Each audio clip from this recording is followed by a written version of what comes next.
I didn't notice the missing hour until I got to the grocery store. The receipt was what tipped me off. I'd only grabbed milk, bread, and some eggs, nothing fancy. But as I glanced down at the tiny slip of paper while unloading my cart, something strange jumped out at me. The timestamp read 4:17 p.m. That couldn't be right. I'd left my apartment at 3:30. The store was just a 10-minute drive. Even with checkout, there was no way 47 minutes had passed. I checked my phone, 4:17 p.m. Checked my watch, 4:17 p.m. Checked the clock on the car's dashboard as I sat there, frowning at the groceries in the passenger seat. 4:17 p.m. Time didn't feel wrong, exactly. It was moving forward like it always did. But somehow, between walking out my front door and walking into the grocery store, a chunk of my day had evaporated. I told myself it was a fluke, maybe some kind of mental lapse, and went about the rest of my evening. The milk went in the fridge, the eggs in their spot, and I settled in for a night of mindless scrolling. By bedtime, I'd almost forgotten about it. The next morning, I realized my shoes were gone. Not all of them, just my sneakers. My favorite pair, the ones I'd worn to the store the day before, weren't in their usual spot by the door. I tore the apartment apart looking for them, cursing myself for being scatterbrained. Maybe I'd left them in the car? When I got to the parking lot, my car was parked slightly crooked. That was weird. I never parked like that. But weirder still was the fact that the sneakers weren't in the car. What was there? Sitting in the passenger seat where I'd placed my groceries was a thin layer of dirt. Not just regular dirt. It was dark, almost black, and smelled faintly metallic. I vacuumed it out later, pretending it wasn't worth worrying about. The following days brought more strange absences. My house keys went missing on Wednesday, only to reappear Thursday morning on the bathroom counter. I found my spare set sitting in the freezer. The hoodie I'd left hanging on a chair disappeared Friday afternoon and turned up hours later in the trunk of my car, soaking wet. It wasn't until Saturday night that I noticed my reflection acting strange. I'd gone to the bathroom to brush my teeth, same as always. I was groggy, still half asleep when I glanced up at the mirror. My reflection stood there, motionless, like it was waiting for something. At first, I thought it was just me being tired. I waved. It waved back. I leaned closer. So did it. But then, just as I was about to look away, it blinked. I didn't. It wasn't fast, like a human blink. It was slow and deliberate, as if it wanted to make sure I noticed. I stumbled back, crashing into the door, my toothbrush clattering to the floor. When I looked again, the reflection was normal. My face stared back, wide-eyed and pale, no longer moving out of sync. I didn't sleep that night. Sunday morning brought something new. I woke up to the smell of dirt. The same dark, metallic dirt that had appeared in my car. It was faint but unmistakable, wafting through the apartment like an uninvited guest. I followed the scent to the living room, where a trail of it led from the front door to the couch.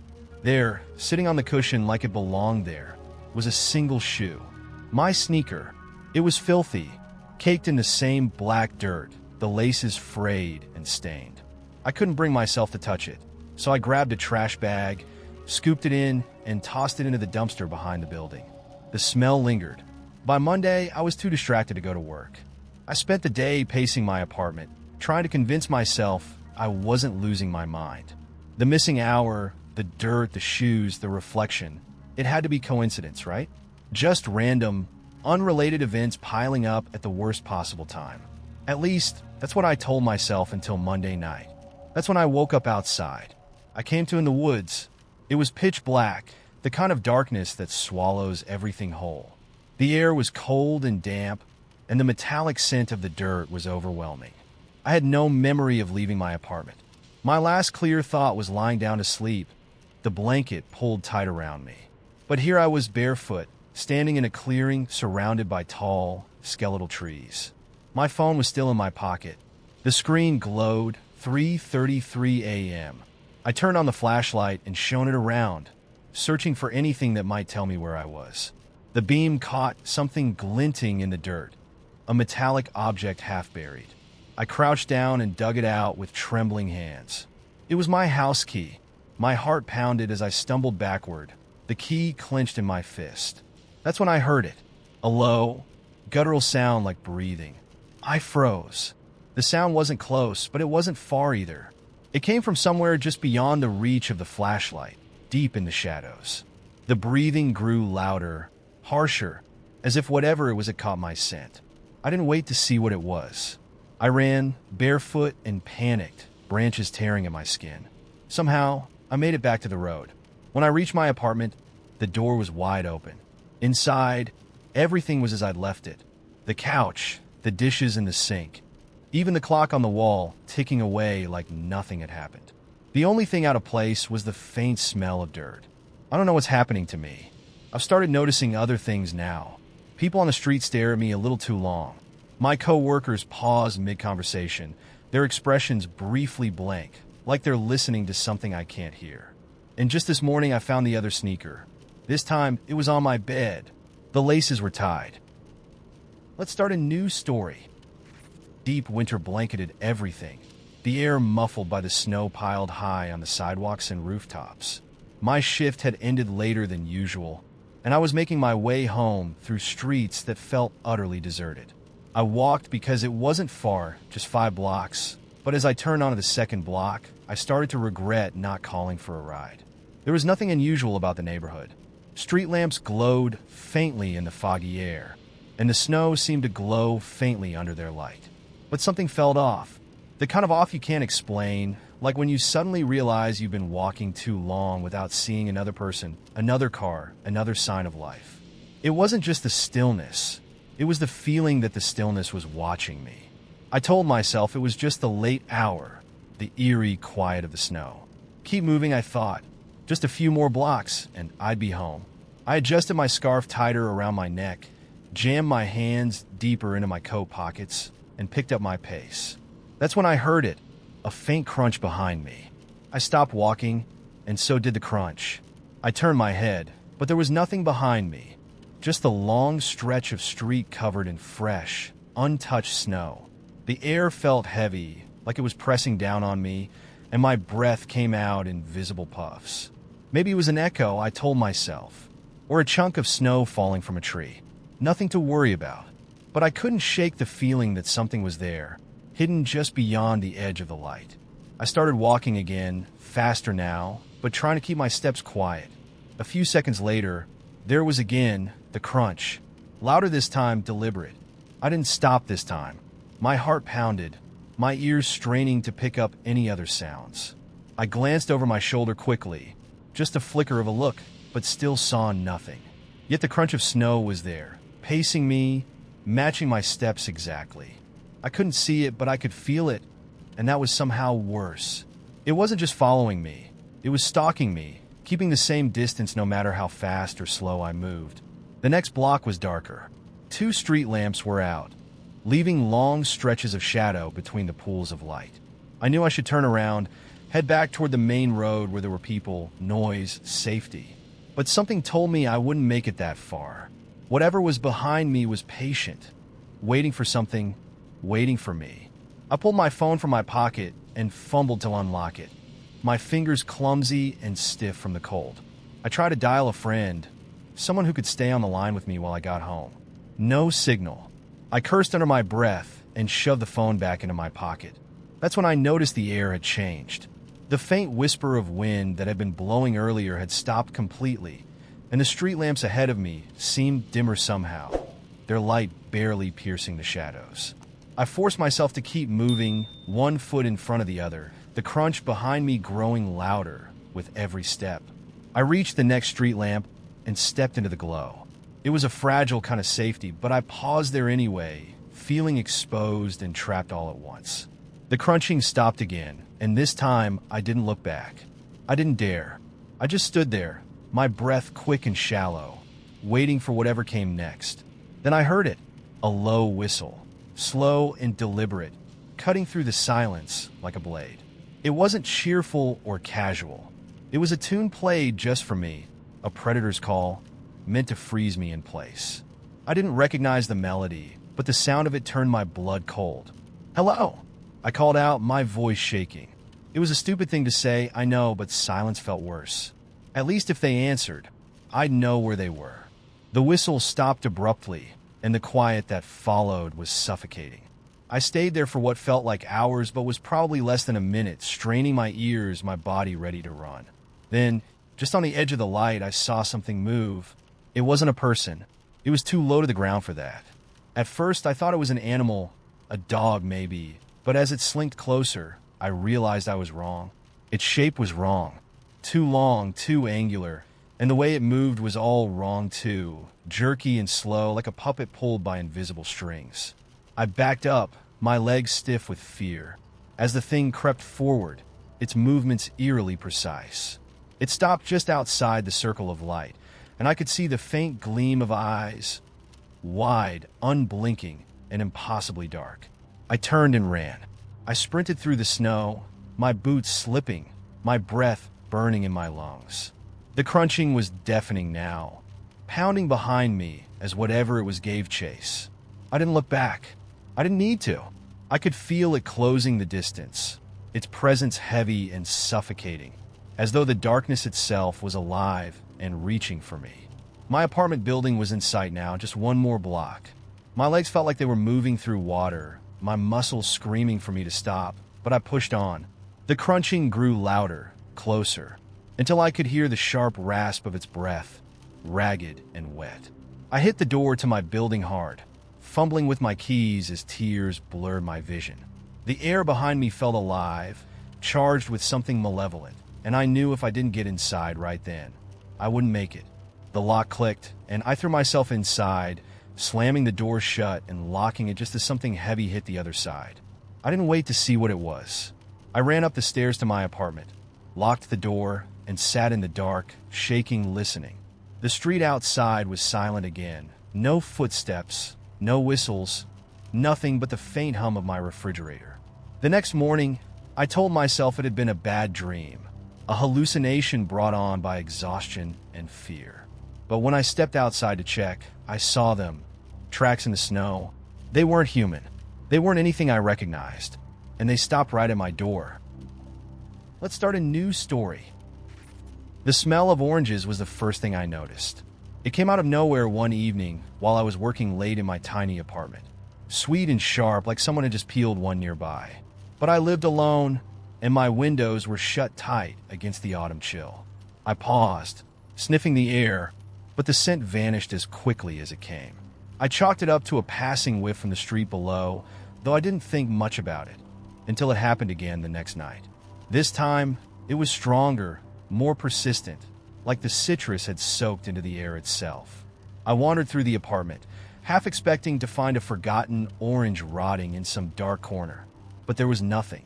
No rind, no fruit, not even a bowl where I might have kept one. It was unsettling but harmless, and I forced myself to laugh at how unnerved I felt over a smell. 2 days later, the knocking started. I was lying in bed, half asleep, when a soft tap-tap-tap jolted me awake. It sounded like someone rapping their knuckles against my bedroom wall. I sat up, heart racing, and stared at the smooth plaster. My neighbors were quiet, and the walls here were thick. I convinced myself it had been a dream, just my imagination. But then it came again. Tap, tap, tap. This time it was louder, insistent, like it wanted a response. Hello. My voice sounded small and foolish in the dark. The knocking stopped. The next morning, I found a single orange on my kitchen counter. It hadn't been there the night before. Of that I was sure. My counters were spotless. No bowl, no fruit, nothing but a half-empty coffee mug I'd forgotten to wash. But there it was, bright and glossy, sitting square in the middle of the counter like it had been placed there on purpose. My stomach turned as I picked it up, half expecting it to crumble into something grotesque, but it was just an orange. Smooth, firm, perfectly ripe. I threw it in the trash and spent the day telling myself I must have brought it home and forgotten. I worked long hours. Maybe I was losing track of little things like that. But when I came home that evening, the orange was back, sitting in the exact same spot. I didn't touch it this time. I just stood there, staring, the silence of the apartment pressing down on me. That night, I locked myself in the bedroom, every light in the apartment blazing, and lay awake until dawn. I couldn't explain it, but I didn't feel alone anymore. Something was there, The knocking got louder after that. No longer confined to the walls, it followed me. The kitchen cabinets, the closet door, the underside of my desk. Everywhere I went, I'd hear that same tap, tap, tap, like someone trying to get my attention. I tried to ignore it, but the harder I tried, the more it happened. My sleep suffered. I started losing time. Hours would slip by, unaccounted for. And when I came to, I'd find oranges in strange places, balanced on the edge of the bathtub, nestled in my sock drawer, sitting in my shoes. Always whole, never rotten, and always perfectly placed. I called my landlord, thinking there had to be some logical explanation. Has anyone ever complained about strange noises? Or odd smells? I asked, trying not to sound as panicked as I felt. Smells? No, he said, chuckling. But noises, yeah. Everyone who's lived there has mentioned the knocking. Guess the old place has its quirks. Don't worry about it. It's harmless. I hung up, feeling no comfort at all. The worst of it happened a week later. I'd been avoiding my apartment as much as possible, staying late at work, crashing at friends' places when I could. But that night, I had no choice but to go home. I was exhausted, my nerves frayed, and all I wanted was a hot shower and a few hours of sleep. The apartment was quiet when I arrived. No knocking, no undis. For a moment, I thought maybe it had stopped. But as I stepped into the bathroom to turn on the shower, I froze. The mirror was fogged over, even though I hadn't used the bathroom all day. Written in the condensation, in careful, looping letters, were 3 words: help me come. I stumbled back, my breath catching in my throat, and nearly slipped on something soft underfoot. I looked down. Oranges. A sea of them, rolling across the tiles, their bright orange skins glistening in the dim light. They weren't there a second ago, but now they spilled out from the bathtub, the sink, even the toilet. The smell was overwhelming, cloying, and suffocating. Then I heard it, a low, wet chuckle, coming from behind me. I didn't turn around. I couldn't. I ran. Out of the bathroom, out of the apartment, down the stairs, and into the street. I didn't stop until I was miles away, hunched over on a park bench, gasping for air. I didn't go back for my things. I didn't call the landlord. I left that apartment behind and never looked back. I've tried to move on, but the oranges won't let me. They show up in my new place now. At first, just 1 or 2, tucked into corners or left on the kitchen counter. But lately it's been more. Dozens of them. Hundreds. I wake up to the smell of citrus, so thick it burns my throat. Last night, I found another message. This time, it was carved into the wall above my bed, deep and jagged. Help me come back. I don't know what it means, but I can feel it getting closer. Let's start a new story. Insistently on the window like it has something urgent to say. It was still dark, and I didn't remember setting my alarm, but the clock blinked 3:17 a.m. in sharp red numbers. That alone was strange. I could have sworn my clock displayed a soft blue. I tried to shake it off, assuming I was misremembering. On my way to the bathroom, I stepped into a puddle. My first thought was that the roof was leaking, an easy fix. But when I flipped on the light, I realized it wasn't water. The puddle was ink black, glistening under the fluorescent light, thick and motionless. The kind of liquid that looks alive. I stared at it for a long moment, feeling that creeping sensation in the back of my neck, the one that tells you something is wrong but not what. I turned back toward my bedroom to grab a towel, but my bed wasn't there. The room was empty, as if I'd never slept there. The walls were painted a faint peach instead of the deep gray I'd chosen years ago. My window, faced a completely different street, a busy boulevard filled with headlights and honking cars.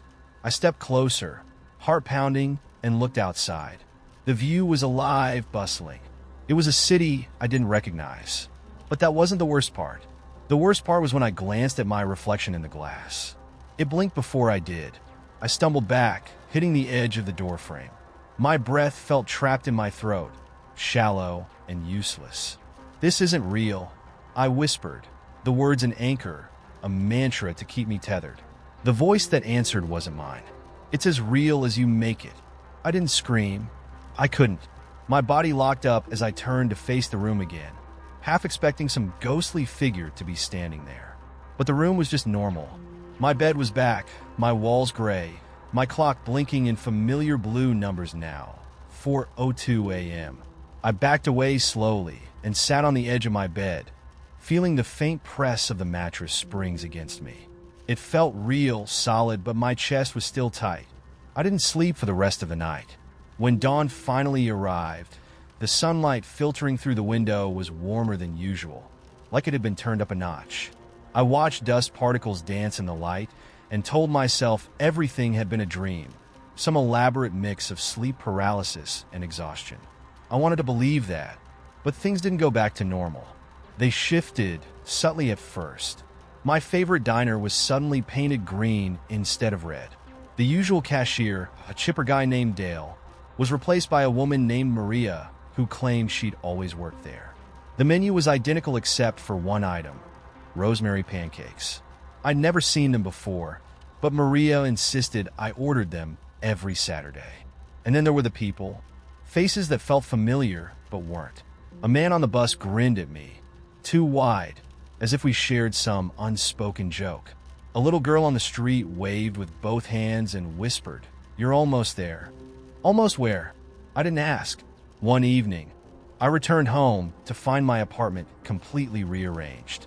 Not just the furniture, but the layout. The kitchen had moved to where the living room used to be. My bedroom was now a cramped closet space with a single mattress shoved against the wall. The photos on my fridge, a collection of postcards from places I'd traveled, were replaced by snapshots of me in locations I'd never visited. There I was, smiling in front of the Eiffel Tower, though I'd never been to Paris. Another showed me on a beach, holding hands with a woman I didn't know. I stared at that photo for hours, studying the way her head leaned against my shoulder, the way our fingers intertwined so naturally. Her face was soft, her expression warm, like she had known me forever, but I couldn't even guess her name. By this point, the glitches were a daily occurrence. I started keeping track in a notebook. Tuesday, streetlights flickered in unison as I walked past. Wednesday, the number 12 bus drove by with no driver. Thursday, my reflection waved at me again. I wrote down every oddity, but it didn't help. If anything, it made the shifts feel more inevitable, like I was cataloging the collapse of my reality. I stopped seeing friends. What was the point? Every time I met someone, they seemed a little off, like their smiles stretched too wide, or their sentences followed a rhythm that didn't quite fit.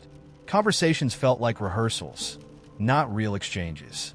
Even my best friend, Jamie, who had been my rock since college, began to change. His voice sounded deeper one day, lighter the next. He started telling me stories I didn't remember sharing with him. You know, he said over coffee one morning, "I still think about that trip we took to Seattle. The one with the ferry ride." I stared at him. "We've never been to Seattle." His brow furrowed, then smoothed out with a serene smile that made my stomach twist. "Sure we have. You just forgot." No, I hadn't. I was sure of it. The moment everything finally broke happened last night. I was walking home, the cold air biting in my cheeks, when I saw someone ahead of me on the sidewalk. They were wearing a long coat, hood up, their stride eerily familiar. Something about the way they walked tugged at me. I quickened my pace, curiosity turning into a strange sense of urgency. When I caught up to them, I reached out, grabbing their shoulder. "Hey," I said, my voice shaky. "Do I know you?" The figure turned. I stumbled back, breath stolen, because I was staring at myself. My face, my body, but not my eyes. Their eyes were hollow, a black void that seemed to swallow the light around them. They smiled, a slow, deliberate thing, and leaned in close. "You've been circling the drain for weeks," they said, their voice a whisper of static. "It's time." "Time for what?" I choked out. They didn't answer. Instead, they raised their hand and pressed their palm against my chest. The sensation was electric, like a jolt running through me, and everything went white. I woke up this morning in a new apartment. It's smaller, cozier, with yellow walls I don't recognize. My phone has no contacts, my reflection matches my movements again, and the notebook where I track the glitches is gone. But there's a single postcard on my fridge, one I've never seen before. It's a picture of me, standing on the edge of a vast, glowing sea. On the back, written in neat handwriting, are the words, "Welcome home." Let's start a new story. I'd been living in my apartment for 3 years, long enough to know every squeaky floorboard, every drafty window, every crooked cabinet door. It wasn't much, just a small one-bedroom in an old building with bad plumbing, but it was mine. At least I thought it was. The day I noticed the door, it was raining. I remember because I was sitting on the couch, listening to the rhythmic patter against the windows when something felt wrong. At first, I couldn't figure out what it was. Everything looked the same cluttered coffee table, the same sagging couch. Then I saw it, a door. It was on the far side of the living room, where there had never been a door before. The frame was painted the same dull white as the walls, but the door itself was darker, almost black, with a brass knob that gleamed in the dim light. I stared at it, my mind racing to catch up. Had it always been there? No, I was certain it hadn't. But there it was, as real as anything else in the room. I got up and walked toward it, half expecting it to disappear as soon as I got close. But it didn't. I reached out and touched the knob. It was cold, unnaturally so, like it had been sitting in a freezer. I didn't open it. Not that first day. I spent the rest of the afternoon convincing myself I was imagining things. Maybe I just never noticed it before. Maybe I was overtired. Maybe someone had come in while I was out and installed a door in my wall for no apparent reason. None of it made sense, but I decided not to think about it. That night, I dreamed about the door. In the dream, I was standing in the living room, staring at it, just like I had earlier. Only this time, the knob was turning. Slowly, deliberately. I wanted to run, but I couldn't move. The door creaked open just a crack, and something was on the other side. I couldn't see it, but I could feel it. A presence, heavy and suffocating, like the air itself was alive and watching me. I woke up gasping, drenched in sweat. The door was still there. The next morning, I called my landlord. He didn't answer, so I left a voicemail, trying to sound calm as I explained the situation. I didn't mention the dreams, just the fact that a new door had somehow appeared in my apartment. By the time he called back, it was late afternoon. His voice was terse, almost annoyed. "There's no door," he said. "Yes, there is," I insisted. "I'm looking at it right now." "Look, I've been managing that building for 20 years, he said. "There's no door in the living room. Never has been." I hung up and stared at the door. It was mocking me, I was sure of it. That night, the dream came back. This time, the door opened wider. The presence on the other side was closer, more tangible, and I could hear something, a low, rasping whisper that made my skin crawl. I still couldn't move. When I woke up, there was something new. A thin black line like soot running from the bottom of the door across the floor. I tried to scrub it off, but it wouldn't budge. It wasn't just a stain, it felt like part of the floor now. I decided to open the door. I don't know what I was expecting. Maybe a hidden storage closet, maybe nothing at all. But when I turned the knob and pulled it open, I found neither. The space behind the door was wrong. It didn't match the dimensions of my apartment or even make sense in the context of the building. It was a long, narrow hallway that stretched on far beyond what should have been possible. The walls were a sickly greenish gray, and the floor was covered in a thin layer of what looked like ash. The air inside was cold, colder than it had any right to be, and it smelled faintly of decay. I hesitated, then leaned forward, peering into the darkness. The hallway seemed to stretch forever, but I could swear I saw something move at the far end. I slammed the door shut and locked it. The next few days were a blur. I avoided the living room as much as possible, but I could feel the door even when I wasn't looking at it. It was like a weight pressing down on me, a constant reminder that it was there. The line of soot had grown, branching out like veins across the floor and up the walls. It didn't stop at the living room. Either it spread into the hallway, the kitchen, even the bathroom. I tried everything to get rid of it. Soap, bleach, even sandpaper. Nothing worked. The dreams got worse. The door didn't just open anymore. Something stepped through. I never saw it directly. It was always just out of sight, a shadow moving at the edge of my vision. But I felt it. Its presence was overwhelming, suffocating, like being trapped underwater. One night, I woke up to find the door open.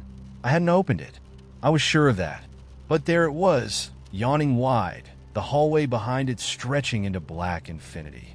I grabbed a chair and wedged it under the doorknob, then barricaded it with everything I could find, bookshelves, chairs, even my mattress. The next morning, the barricade was gone. Not pushed aside or broken. Gone. The door was shut, but the black lines had spread across the ceiling now, forming intricate patterns that looked almost like writing. I decided to leave. I packed a bag and went to stay with a friend across town. When I told her about the door, she looked at me like I was crazy, but she didn't say so. I spent the night on her couch, but I couldn't sleep. I kept waiting to hear the sound of a door creaking open. The next morning, I went back to the apartment to grab the rest of my things. The door was gone. Not just the strange black door. The entire living room wall where it had been was smooth, seamless, as if it had never existed. The soot was gone too. But when I turned to leave, I saw something that stopped me cold. A small black line, barely visible, snaking across the floor of the hallway leading to the front door. It's been 2 weeks since then. I haven't gone back. I haven't even told anyone else. But last night, I woke up in my friend's house to find a door at the foot of the bed. Let's start a new story. The morning I met Claire, she was sitting on the curb outside my new apartment building, barefoot, with a cup of coffee in one hand and a notebook in the other. She didn't seem to care that the ground was wet from last night's rain, or that she was blocking the narrow sidewalk. She was utterly still, her long hair hanging over her face as she scribbled furiously in her notebook, muttering under her breath. "Excuse me," I said as politely as I could, trying to maneuver around her with my box of books. She looked up suddenly, like I'd startled her awake.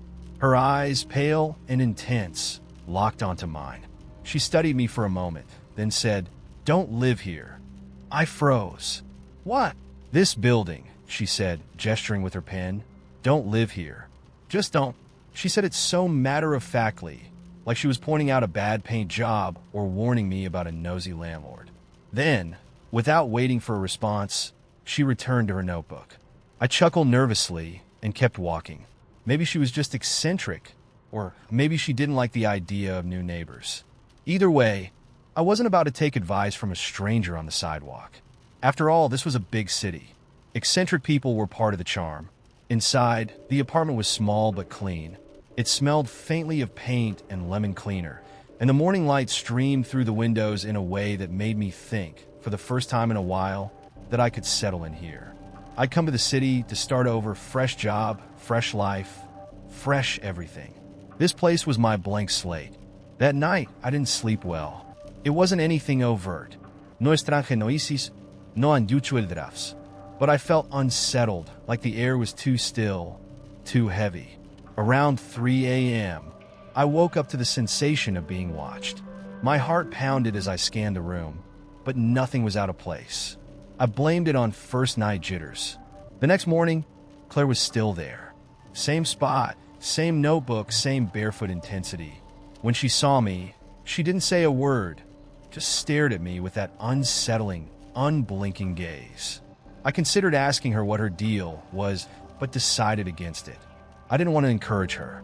By the third day, I was starting to think about her more than I wanted to admit. Every time I passed her on the curb, she was either writing or muttering to herself, and every so often, I'd catch her glancing at me with an expression that was equal parts curiosity and pity. Something about it got under my skin. I wasn't imagining it. Things in the apartment were off. My keys kept disappearing, only to turn up in strange places. The shower faucet dripped even after I was sure I'd tightened it. Once, I woke up to find every cabinet in the kitchen wide open, though I swore I'd closed them the night before. Little things, small enough to explain away, but frequent enough to make me uneasy. Then came the dreams. They started innocuously, fleeting images of hallways and staircases that didn't seem to lead anywhere. But soon, they grew darker. I began dreaming of a woman, her back always turned to me, standing at the far end of a long corridor. No matter how fast I walked, I couldn't reach her. Sometimes she would whisper, but the words were muffled, like they were being spoken underwater. One morning, after a particularly bad night, I decided to confront Claire. I stepped outside to find her, as usual, scribbling on the curb. Before I could say anything, she looked up and said, "You've seen her." My stomach dropped. "What?" "The woman," she said, her voice calm but tinged with urgency. "You've seen her. Everyone does. Eventually." "Okay," I said slowly. "What are you talking about?" She sighed and gestured to the building behind me. "That place, it's wrong. It collects people." "Collects?" Claire nodded, her expression grim. "People move in. They think it's just an apartment, but it's not. It's like a flytrap. You don't notice at first. Little things go missing. You feel uneasy, like you're not alone. And then, one day, you can't leave." I laughed, though it came out shakier than I'd intended. "I moved in 3 days ago. If it's so bad, why are you still here?" "I don't live here," she said, her tone deadly serious. "I never go inside. I just keep watch." I stared at her, unsure whether to be scared or annoyed. Before I could respond, she grabbed her notebook, flipped it open, and shoved it toward me. "Look." The pages were filled with messy sketches and notes. At first, it seemed random, images of staircases, doorways, windows. But as I flipped through, I began to notice a pattern. The same woman appeared in every drawing. Her back turned, her long hair hanging over her shoulders. "That's her," Claire whispered. "She's part of it. She's the one who keeps you here." I snapped the notebook shut and handed it back. "You need help," I said, trying to sound firm but not unkind. This is crazy." Claire didn't argue. She just watched me, her eyes hollow with something I couldn't name. That night, the woman was in my apartment. I woke up to find her standing in the corner of the bedroom, her back to me, her hair hanging limp and wet like she'd just stepped out of a storm. My body froze, my breath caught in my throat. I wanted to scream, to move, but I couldn't. She stood there for what felt like hours, completely still, before slowly raising one hand and pointing at the door. And then she was gone. The next morning, I packed my bags and left. I didn't care about the lease or the fact that I had nowhere else to go. I wasn't staying another night. As I carried the last box to my car, Claire was waiting on the curb.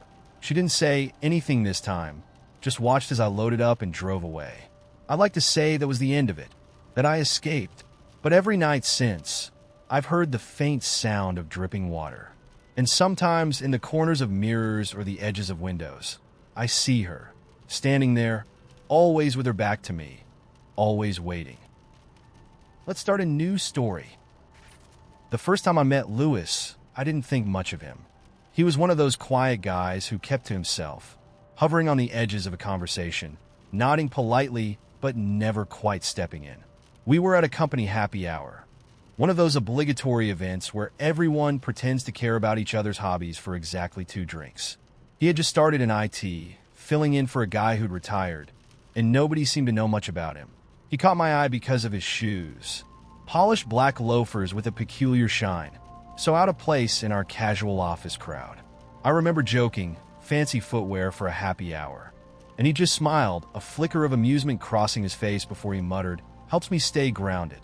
I didn't think about him again until the following Monday when my computer froze mid-report. After cursing under my breath, I put in a ticket. 30 minutes later, Lewis showed up at my desk, silent as a ghost. I hadn't even seen him approach. "Trouble with the system?" he asked, his voice low but oddly musical. I nodded, scooting my chair aside. He crouched by the tower, his fingers gliding over the cables with an almost reverent touch. As he worked, I glanced at his shoes again. The same polished loafers, but this time I noticed something odd, his reflection in the shiny leather. It was warped, almost too vivid, like the shoes weren't just reflecting light, but something deeper. "It should be fine now," he said, straightening up. Before I could thank him, he was gone, leaving behind a faint whiff of something metallic. That night, I couldn't sleep. My room felt wrong. The shadows seemed sharper, stretching farther than they should have. At one point, I glanced at my bedside clock, and for a split second, the numbers weren't numbers, they were letters. Impossible, nonsensical letters like a foreign alphabet I couldn't quite grasp. When I blinked, the clock read 2:43 a.m. as if nothing had happened. The next morning, I chalked it up to exhaustion. Work was uneventful until lunch. when I overheard two co-workers talking about Lewis. "Did you know he's been here before?" One whispered. "Before? How?" "He just started last week." "Exactly. But I swear I've seen him before. Years ago. Same face, same weird vibe." Their words stuck with me. That afternoon, I Googled him, hoping to find something innocuous. LinkedIn, maybe an old blog. Nothing came up. No social media, no records, no trace of him anywhere. It was like Lewis had sprung into existence the day he walked into our office. Things started to spiral after that. It began with the elevators. On Wednesday, I stepped in alone, pressed the button for the lobby, and leaned back against the mirrored wall. The doors slid shut, and for a moment, everything was normal. But as the elevator descended, the hum of the machinery grew louder, deeper, almost resonant. The walls of the car seemed to close in, the lights flickering in a rhythmic pattern that matched my racing heartbeat. When the doors opened, I wasn't in the lobby. It looked like the lobby, same beige tiles, same ficus in the corner, but something was off. The air smelled stale, like it had been trapped for years. The receptionist's desk was empty, and the normally bustling space was eerily silent. I stepped out, and as I did, a flicker of movement caught my eye. Lewis, standing near the revolving doors, hands clasped behind his back, watching me. "Where am I?" I asked, my voice trembling. "You're close," he said cryptically, "but not quite there yet." Before I could press him for an answer, the elevator doors slid shut behind me. When I turned back to look at him, he was gone. By the time I stumbled back to my desk, it was as if nothing had happened. The world felt normal again, but I didn't. I kept seeing things, patterns in the wallpaper that weren't there, shadows darting across the edges of my vision. And Lewis, always Lewis, passing by in the hall, standing just out of sight, his polished shoes catching the light like tiny mirrors. On Friday, the office held a fire drill. As we all shuffled out into the parking lot, I noticed something strange. Everyone was walking in sync. Perfect sync, their footsteps hitting the pavement in unison. The more I watched, the more robotic it seemed. No one checking their phones, no small talk, just rows of people moving as one. Everyone except Lewis. He stood apart, watching me with an expression that wasn't quite a smile. I walked over to him, desperate for answers. "What's happening to me?" I asked, my voice barely above a whisper. "Not just you," he replied. "You're noticing the cracks, that's all." "Cracks? What cracks?" He tilted his head, as if considering how much to tell me. "Reality isn't as seamless as you think. Most people don't notice. But you've been brushing against the edges." "The edges of what?" He didn't answer. Instead, he reached into his pocket and pulled out a small, circular object, a coin polished to a mirror shine. "Hold this," he said, pressing it into my hand. The moment my fingers closed around it, the world shifted. It was like a lens snapping into focus. The parking lot dissolved into a kaleidoscope of colors and shapes, fragments of places and faces spinning around me. I saw my own reflection split into infinite versions, each one slightly different. Older, younger, happier, sadder. And through it all, Lewis stood perfectly still, watching me with that inscrutable expression. When the world snapped back into place, I was sitting at my desk. My co-workers bustled around as if nothing had happened. The coin was gone, and so was Lewis. I haven't seen him since, but things aren't the same. The cracks are everywhere now. People I've known for years look slightly off. The street outside my apartment bends in ways it shouldn't. Last night, I woke up to find my reflection watching me from the mirror, moving half a second behind me. I think I'm slipping through the cracks now. Or maybe the cracks are slipping through me. Either way, I know one thing for certain. Lewis wasn't here to fix anything. He was here to see how far I'd fall. Let's start a new story. I found the library by accident, tucked away on a narrow street I didn't even know existed. It was an unassuming little place, the kind you'd miss unless you were specifically looking for it. The wooden sign over the door simply read books. No catchy name, no clever branding. Just books. I was restless that day, wandering the city aimlessly, and something about the place felt inviting, like it was there just for me. Inside, the air was cool and smelled of paper and dust. The shelves were crammed with books of every shape and size, some so old their titles had faded from the spines. There was no one at the counter, but a little bell rang as I stepped in, so I assumed someone must have noticed me. I didn't call out, though. It didn't feel like the kind of place where you shouted for service. Instead, I let the silence wrap around me as I wandered through the aisles. I was halfway through the second row when I found it. A book that shouldn't have been there. It was a weathered, black, leather-bound journal with no title. What caught my attention wasn't its appearance, but its placement. It was tucked between a bright, glossy cookbook and a thick textbook on marine biology, completely out of place. I hesitated before pulling it off the shelf, the way you hesitate before touching something you know you shouldn't. The leather was cool under my fingers, and the edges of the pages were uneven, as if it had been handmade. When I opened it, my breath caught. The first page had my name written on it, in neat, looping cursive. My full name. I froze, staring at the ink, trying to figure out if it was some bizarre coincidence. But the handwriting wasn't familiar, and the chances of someone else having the exact same name as me? Practically zero. My hands trembled as I turned the page, and what I saw made my stomach drop. The journal was filled with entries written in the first person, and they described my life. Not my past, not events that had already happened, but my present. There was an entry about me wandering the city that very morning, another about finding the library and stepping inside. It even mentioned the exact shelf where I'd found the book. It was as if someone had been following me, documenting every detail of my day. My first instinct was to put the journal back and walk out of the library, but curiosity held me in place. I flipped further ahead, to entries I hadn't yet lived. The next page described me reading the journal in the library, exactly as I was doing. My breath quickened as I scanned the words, which seemed to write themselves into existence as I read. I looked up, half expecting to see someone standing over my shoulder, but the library was still empty. The only sound was the faint hum of a fluorescent light overhead. When I looked back down at the journal, the words on the page had changed. They now described me looking up in fear, my heart racing. I slammed the book shut, the sudden silence ringing in my ears. I didn't leave, though. I couldn't. Something about the journal had me hooked, like it had reached into my brain and taken hold of my thoughts. Against my better judgment, I opened it again and flipped to a page in the middle. The entry there was dated a week from today. It described me returning to the library, desperate to learn more. It mentioned an escalation of events, but didn't explain what that meant. My pulse pounded as I turned the page, only to find it blank. The next several pages were empty, the paper slightly yellowed and rough under my fingers. The last thing I expected was to hear a voice behind me. "You're not supposed to read ahead." I spun around, clutching the journal like a shield. A man stood by the counter, watching me with mild interest.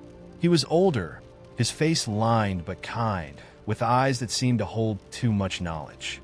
He didn't seem surprised to see me holding the journal. "Who wrote this?" I demanded, my voice sharper than I intended. He tilted his head slightly, as if considering how much to tell me. "The book finds its writer," he said finally, "and its reader." "What does that even mean?" I snapped, the journal heavy in my hands. This thing is writing about my life. How is that possible?" The man smiled faintly. "It doesn't write about your life," he corrected. "It writes your life." I stared at him, uncomprehending. The room felt colder suddenly, the air pressing in on me like I was underwater. "That's impossible," I whispered. "Is it?" he asked, stepping closer. "Think about it. Every choice you make, every action you take, it's already there, waiting in the pages. You can't change it. You can only discover it." I looked down at the journal, my hands trembling. "But if it's already written, then I don't have free will. I'm just following a script." The man shrugged. "That depends on how you look at it. Is it writing you, or are you writing it?" I wanted to scream at him, to demand answers, but instead I opened the journal again. My eyes scanned the page, desperate for something, anything, that would explain this nightmare. As I read, my breath caught in my throat. The entry described me arguing with a man in the library, panicking as I tried to make sense of what he was saying. But then it went further. It described me leaving the library, taking the journal with me. It described the nightmares I would have that night. dreams of blank pages filling with ink, of my own thoughts spilling out onto paper. It described how, within days, I would become obsessed with the journal, unable to focus on anything else. And then it described something worse. The last few lines on the page were written in shaky, uneven letters, as if the writer's hand had trembled. They described me returning to the library to confront the man, only to find the building gone, just an empty lot where it had stood. The entry ended with a single chilling sentence. "You are the last page." I slammed the journal shut and turned to the man, but he was gone. The library was empty again, silent except for the faint creak of the floorboards. My chest tightened as I stumbled toward the door, clutching the journal like a lifeline. When I stepped outside, the narrow street was empty, the sky gray and oppressive. I'll try to leave the journal behind, but I can't. No matter where I put it, on a bus seat, in a trash can, even buried in a park, it always finds its way back to me. I've started to notice the entries changing in real time, anticipating my every move. And the blank pages at the back? They're almost gone now. I don't know what happens when I reach the end, but I'm afraid to find out. Let's start a new story. I met her on a Sunday afternoon.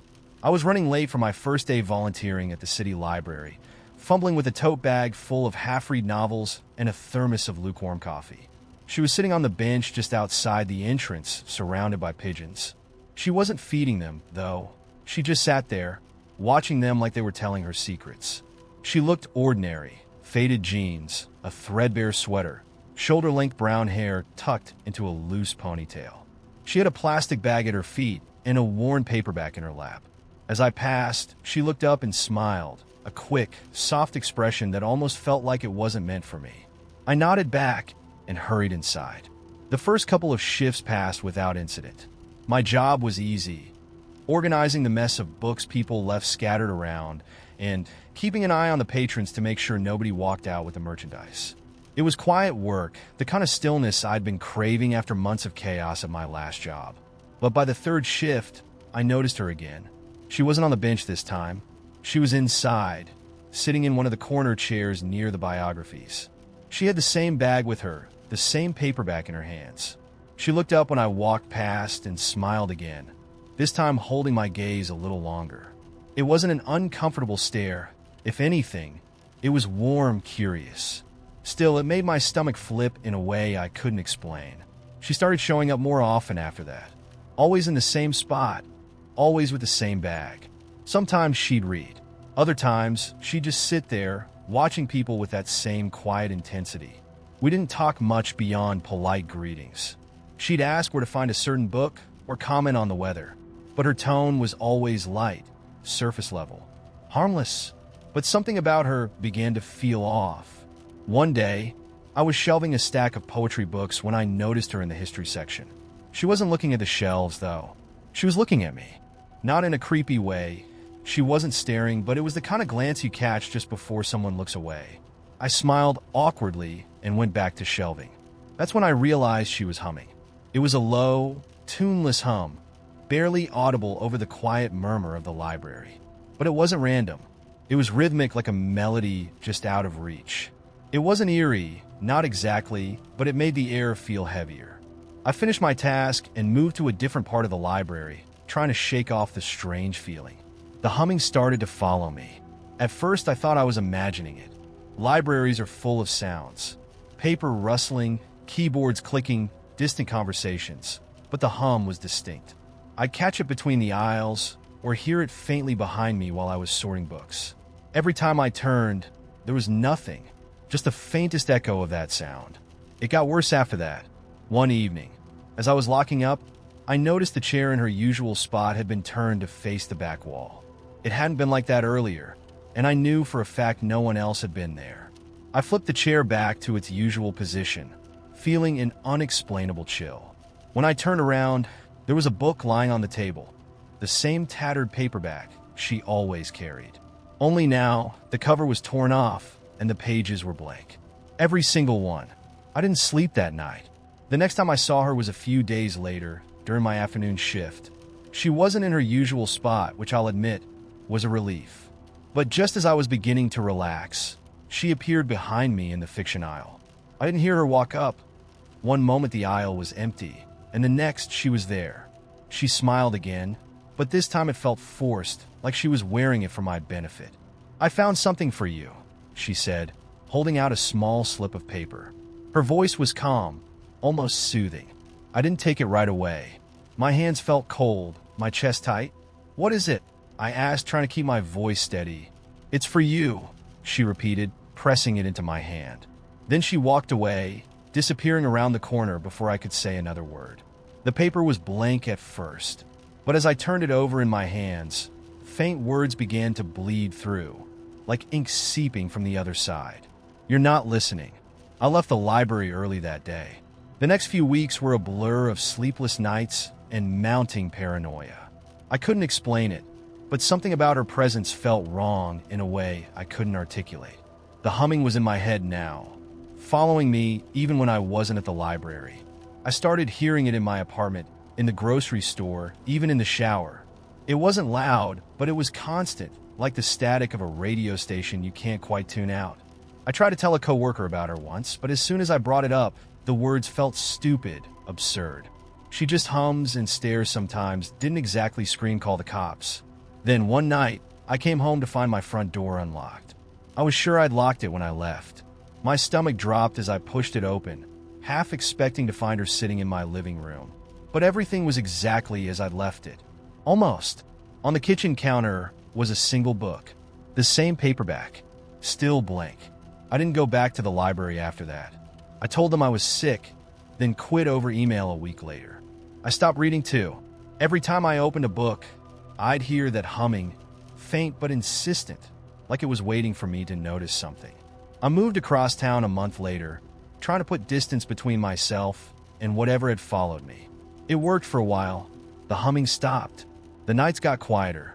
I started feeling like myself again. But yesterday, I found something under my bed, a folded piece of paper. The words were faint, just like before. "You're still not listening." And now, every time I close my eyes, I can hear her humming again. Closer. Let's start a new story. Thursday morning, as I was rushing to leave for work, 4 dull silver keys hung on a plain black leather fob, the kind you'd buy at any corner store. My first thought was that I'd accidentally picked them up somewhere, but they weren't familiar. I checked the locks in my apartment, front door, back door, the little deadbolt on the bathroom cabinet, and none of them matched. I even tried my car. No luck. As I ran my fingers over the fob, an odd sensation prickled at the base of my neck, a whisper of familiarity I couldn't place.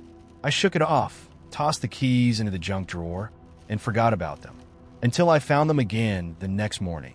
They were sitting in the exact same spot on the counter, neatly arranged, the metal gleaming like they'd just been polished. I hadn't opened the junk drawer since yesterday. The keys shouldn't have been there. I stared at them for a long moment, my coffee cooling in my hand. "Okay," I muttered aloud, as if saying it would settle something. I swept them up, shoved them into my backpack, and resolved to drop them at the lost and found bin at work. It wasn't until late afternoon, after a grueling stretch of meetings, that I remembered. I unzipped my backpack, and the keys were gone. I tore through the bag, then my desk, then retraced my steps all the way back to my car. Nothing. That night, I rifled through the junk drawer and checked the counter again. Gone. The whole thing left a strange knot in my stomach, but I chalked it up to stress. When I woke the next morning, the keys were on my nightstand. I didn't touch them this time. I just stood there, staring at them, feeling the familiar itch behind my eyes. They didn't belong here, didn't belong anywhere in my life, but there they were. By now, my apartment felt subtly wrong. I couldn't put my finger on it, but the angle seemed sharper, the colors a little too bright. The air buzzed faintly, like an electrical hum just beyond hearing. I left for work in a fog, desperate to escape the strange weight in my chest. That evening, as I stepped into the elevator in my building, I noticed something odd. The floor buttons were reversed. My usual 5 was now where the 3 should have been. I stared at the panel, wondering if I'd just never noticed before, but I'd lived here for years. The elevator shuddered as it climbed, stopping at 5 with a faint groan. When the doors opened, it wasn't my floor. The hallway was dim, and the carpet was a sickly green color I'd never seen before. The numbers on the doors were scrawled in uneven, childlike handwriting. I didn't step out, didn't even move, just jabbed the closed door button and watched as the hallway slid away, leaving my heart racing in my chest. When the elevator reached 5 again, it was normal. The next few days passed in a haze of small, subtle wrongness. My phone buzzed with calls from numbers I didn't recognize, but when I picked up, there was only static. My reflection in the bathroom mirror seemed just a half-second out of sync, though only when I wasn't looking directly at it. The smell of burning drifted faintly through the apartment, though I couldn't find the source. And then the keys came back. This time, they weren't on the counter or the nightstand. They were in my pocket. I was sitting at my desk at work, halfway through an email, when I reached for my phone and felt them. My stomach dropped. Slowly, I pulled them out, their dull silver glinting under the fluorescent lights. The black fob looked worn now, the leather peeling slightly at the edges. For a moment, I considered throwing them away, but the thought filled me with an irrational dread. Instead, I tucked them into my drawer and closed it firmly.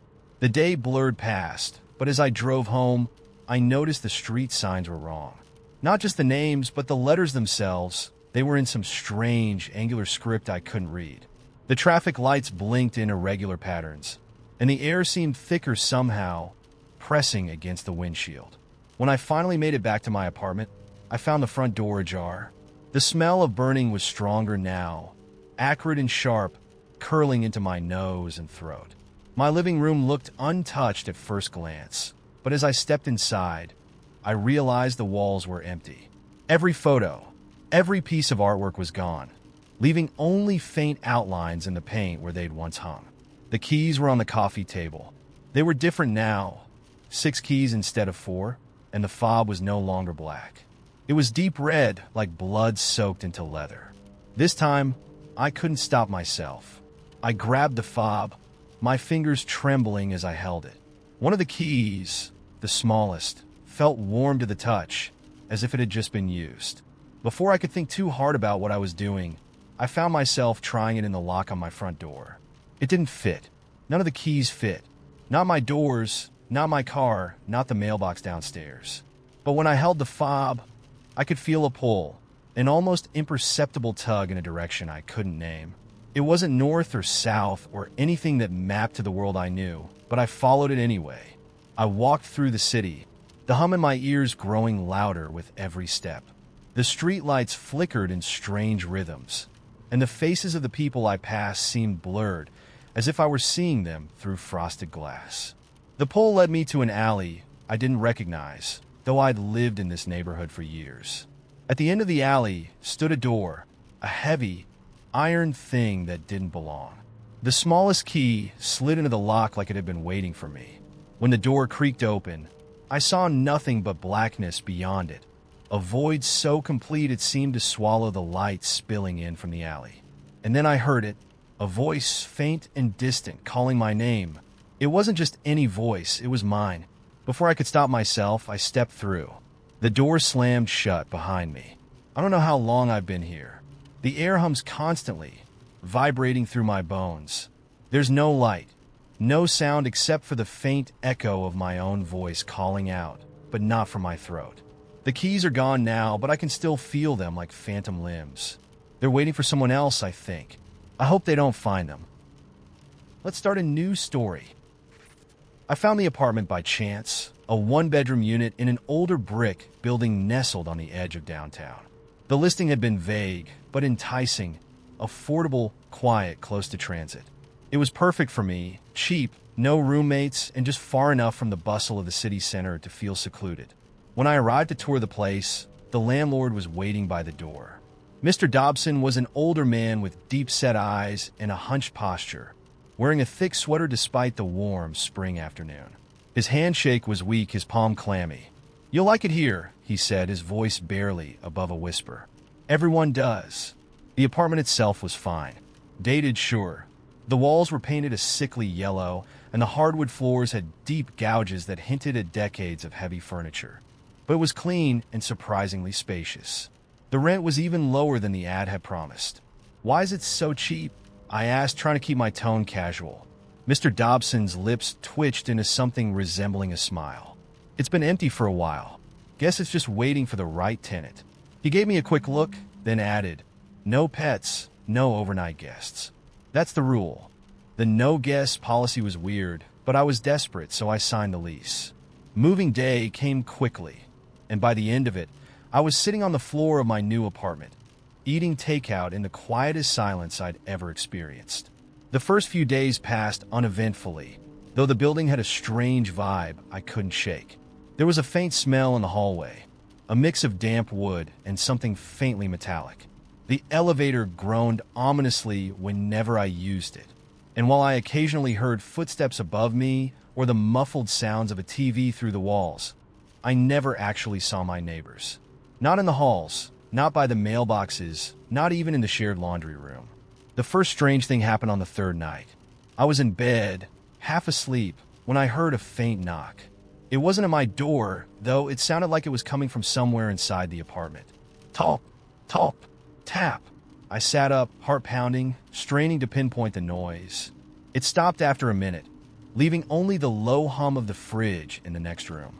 I told myself it was probably the pipes or the building settling and went back to bed, though I slept with the light on. The knocks continued over the next few nights, always faint, always irregular. Sometimes they came from the walls, other times the floor or the ceiling. I started wearing headphones to drown them out, but I couldn't ignore the growing unease that crept up my spine whenever the sound started. It felt deliberate, like someone or something was testing my patience. One evening, I decided to ask Mr. Dobson about it. He looked uncomfortable when I mentioned the noise. Old building, he said, avoiding eye contact. Creaks and groans. Nothing to worry about. I wasn't convinced. That same night, I noticed something new, an unfamiliar object in my apartment. It was small, barely noticeable at first, a single playing card, a Queen of Hearts, sitting on my kitchen counter. I hadn't put it there. I didn't even own a deck of cards. I threw it away, trying not to dwell on it. The next morning, there was another card, this time on my bathroom sink, a 5 of spades. My stomach dropped. I checked the locks, but they were all secure. No signs of forced entry. Maybe I'd overlooked something during the move, I told myself, though I didn't believe it. The cards kept appearing, always one at a time, always in places I couldn't miss. A 10 of diamonds on my pillow, an ace of clubs on the floor by my bed. By the end of the week, I had 7 of them. Each one felt heavier than the last. I started feeling watched. The knocks were louder now, less like the creaking of an old building and more like fingers drumming against the walls. My reflection in the bathroom mirror sometimes seemed off, the angles of my face slightly skewed, like a funhouse distortion. My phone would buzz with notifications, but when I checked, there'd be no new messages, just a blank screen. On the 9th day, I woke up to find a new card, not on the counter or my bed, but in my hand. My fingers were clenched around it so tightly that the edge had left an imprint on my palm. It was the King of Spades. I couldn't stay there another night. I called Mr. Dobson and told him I was moving out. He didn't argue, just sighed and said, "Leave the keys in the mailbox." Packing was rushed and chaotic. As I shoved clothes into boxes, I found myself glancing over my shoulder every few minutes, certain I'd see someone or something standing there.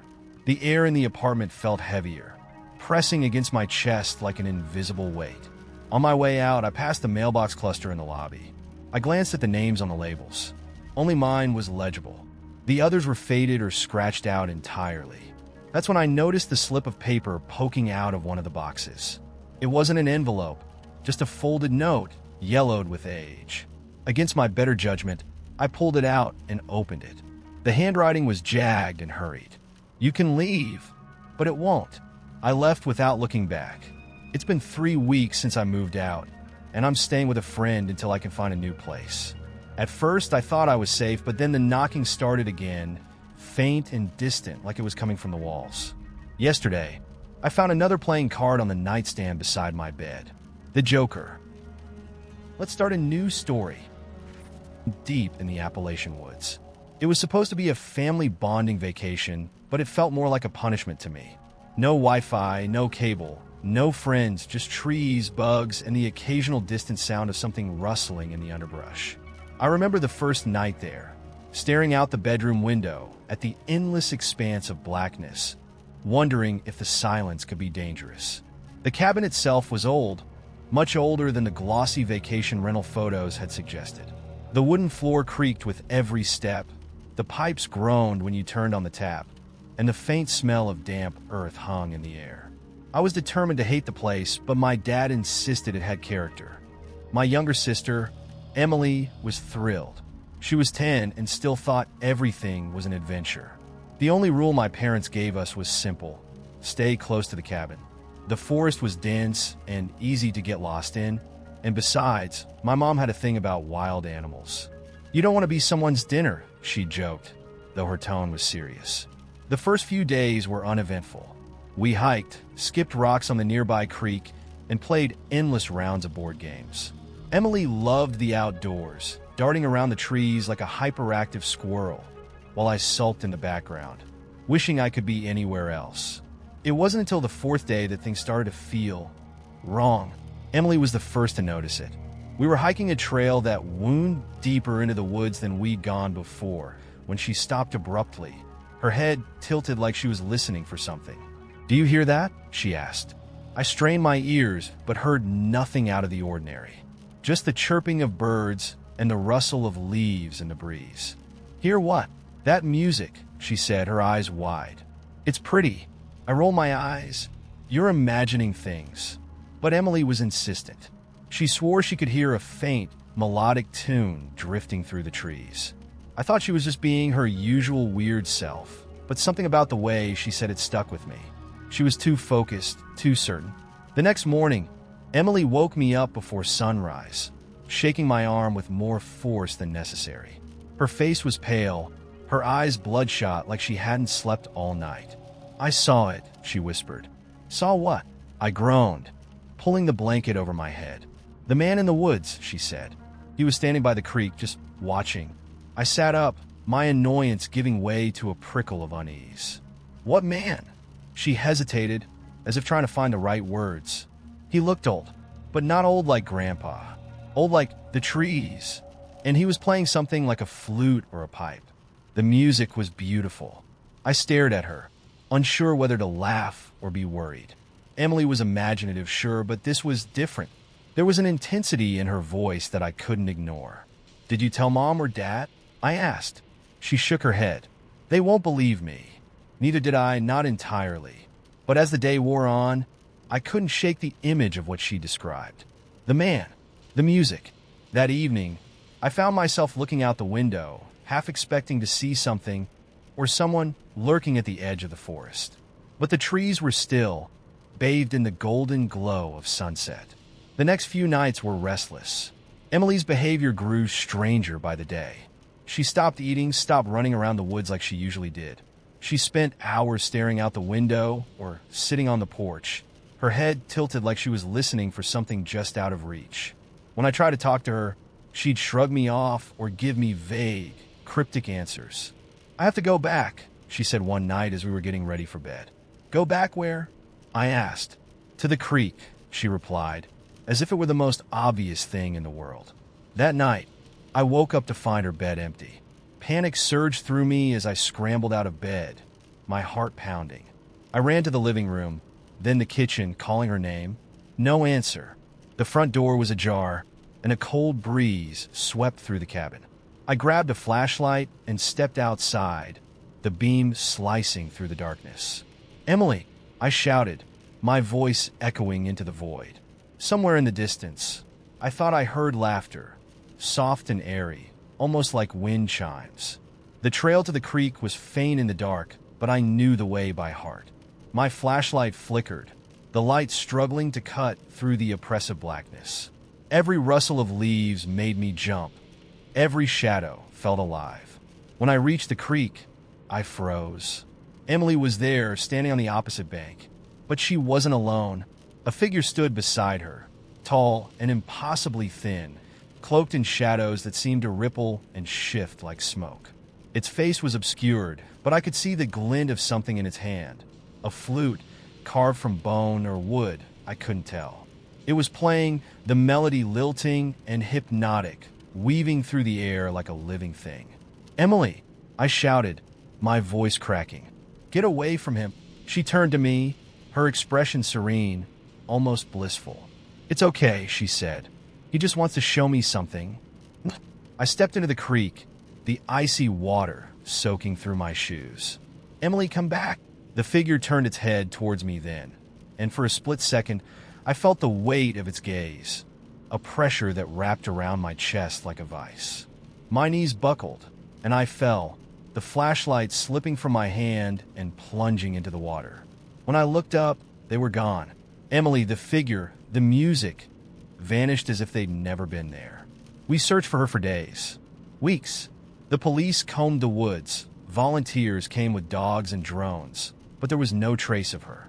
My parents were shattered, and I never stopped hearing that music. Even now, years later, it follows me. In quiet moments, in the dead of night, I hear it, a haunting melody that calls to me from the edges of memory. And I know, deep down, that she's still out there, dancing to a tune only she can hear. Let's start a new story. My mom died. There was nothing left for me there. Just the worn-out house my parents had once scraped and saved to own, now empty, its shutters rotting in the salty air of the marshlands. But when my aunt called, her voice taut with worry, saying strange things had been happening on our old street, I figured I owed her, and myself, a visit. The drive into town was uneventful. Flat plains gave way to familiar clusters of cypress trees, their knotted roots tangled in murky water. The smell of wet earth seeped through the car vents. The closer I got, the heavier it felt, like the air itself was pressing down on me. I pulled into the driveway late that afternoon. The house was just as I remembered it, yet not. The color was wrong, too pale, like it had been bleached by years of sun and wind. A for sale sign hung crookedly on the lawn, but it had my name written on it in thick red letters. Not my last name, just Claire. My aunt must have had it made, I thought, though it didn't sit right with me. Still, I was tired, so I chalked it up to my own nerves and went inside. Inside, the house felt preserved. Not in a good way. It wasn't clean or tidy, but frozen, like someone had just stepped out for a moment and never come back. A cup of coffee sat on the kitchen counter, its contents solidified into a dark, moldy sludge. The walls were hung with family photos, though some had faded to the point where faces were blurred, smudged like they were melting into the background. I went to bed early that night, but I didn't sleep well. The house was loud, groaning in the dark like it was adjusting itself around me. At one point, I thought I heard footsteps upstairs, slow, deliberate. But when I went to check, the only thing waiting for me was a smell, faint but familiar. My mother's perfume, the kind she wore only on Sundays. The next morning, my aunt came over, her lips pressed into a thin line. She wouldn't come inside. Instead, she lingered on the porch, her eyes darting toward the windows behind me like she was afraid of what might look back. "Have you seen it yet?" she asked. "Seen what?" Her hands trembled as she lit a cigarette. She didn't smoke. At least, she hadn't when I was a kid. "The thing," she said, almost spitting the words out. "It's been around. In the house. In the yard. You'll know when you see it." She wouldn't say anything else, and when she left, I couldn't shake the feeling that she was relieved to go. That afternoon, I wandered into town. Nothing looked the way I remembered it. The grocery store where my mom used to take me for ice cream was now boarded up, the windows painted over in black. The church at the end of the street was missing its steeple, though no one else seemed to notice. People walked past me, their faces familiar but wrong. Mr. Potts, who used to run the hardware store, had a face that looked like it had been stretched too thin, his eyes sunken deep into his skull. When I waved at him, he just stopped and stared, his mouth slightly open like he was waiting for something. By the time I got back to the house, the sun was setting, and the air felt heavy again, damp with the smell of the marsh. That's when I saw it for the first time. It was standing in the backyard, right near the old oak tree where I used to play as a kid. At first, I thought it was a person, tall and thin, dressed in black. But as I got closer, I realized it wasn't wearing clothes. Its skin was smooth like polished stone, and its limbs bent at impossible angles, too long, too sharp. It didn't move, but I could feel it watching me. Even without eyes, it was watching. I stepped back, my heart pounding, and shut the back door. When I looked again, it was gone. That night, I locked every door and window in the house, but it didn't matter. I woke up to find muddy footprints leading from the back door to the staircase, then up to the second floor. The smell of the marsh was stronger now, seeping into the walls. I tried calling my aunt, but the line was dead. I decided to leave. Whatever was happening here, I didn't want to be a part of it. But when I got in my car, the engine wouldn't start. The dashboard lights flickered, and the radio came on, blasting static that almost sounded like words. The thing was standing at the edge of the driveway now, just out of reach of the headlights. Its head tilted, bird-like, as though it were curious. When I stepped out of the car, it didn't move, but when I blinked, it was closer. I ran back into the house and slammed the door behind me.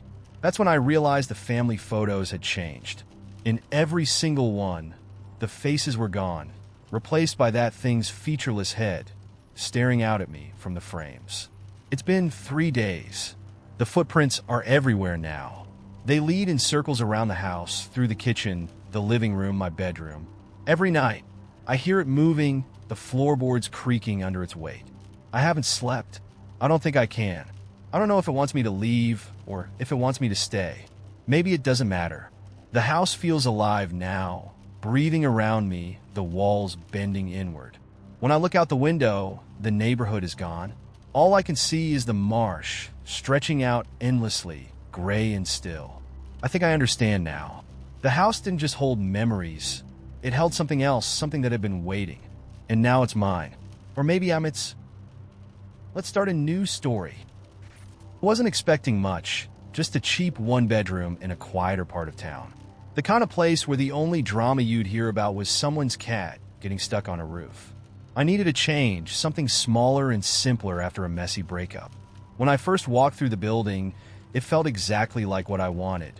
Ordinary. The apartment itself was unremarkable.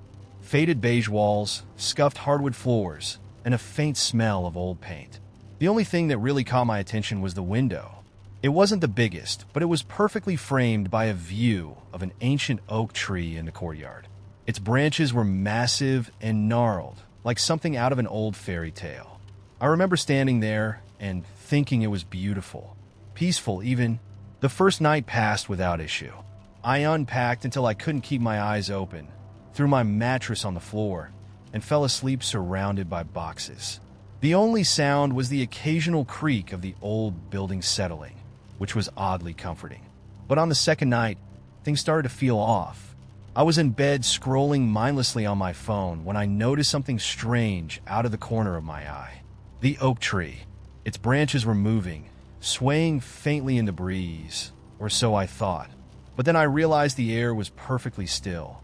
Not a single leaf was rustling, but the branches were bending and shifting as if something unseen was climbing through them. I stared, waiting to see a bird or a squirrel dart out, but nothing did. The movement stopped abruptly, leaving the tree as still as a painting.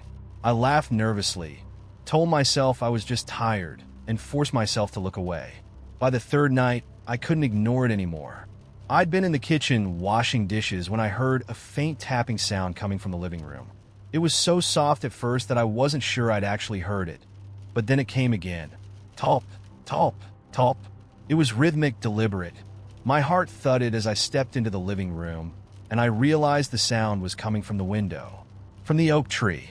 One of the branches, long and thin, like a skeletal arm, was gently rapping against the glass. I froze. It shouldn't have been able to reach. I'd measured the distance between the tree and the building when I first moved in.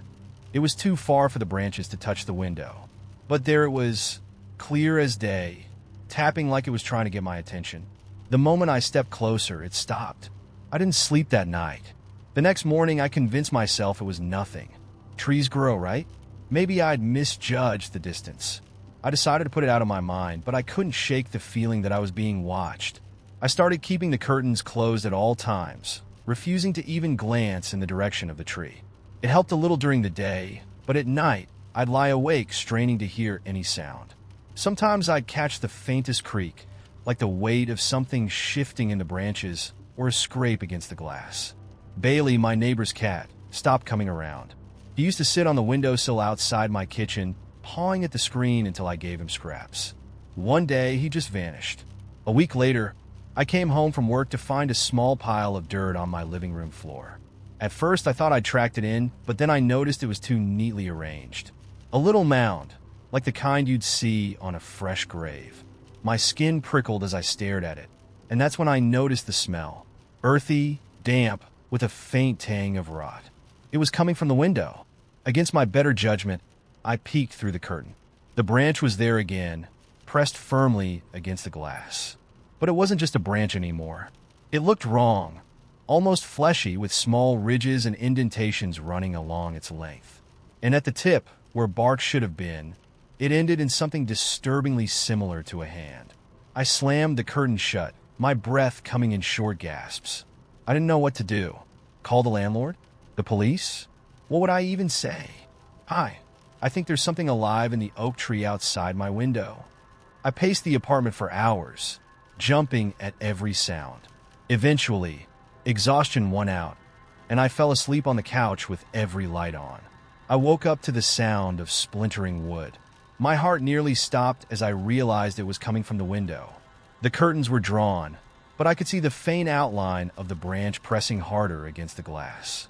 The tapping was gone now, replaced by a low, groaning creak, like the tree itself was straining to push inside.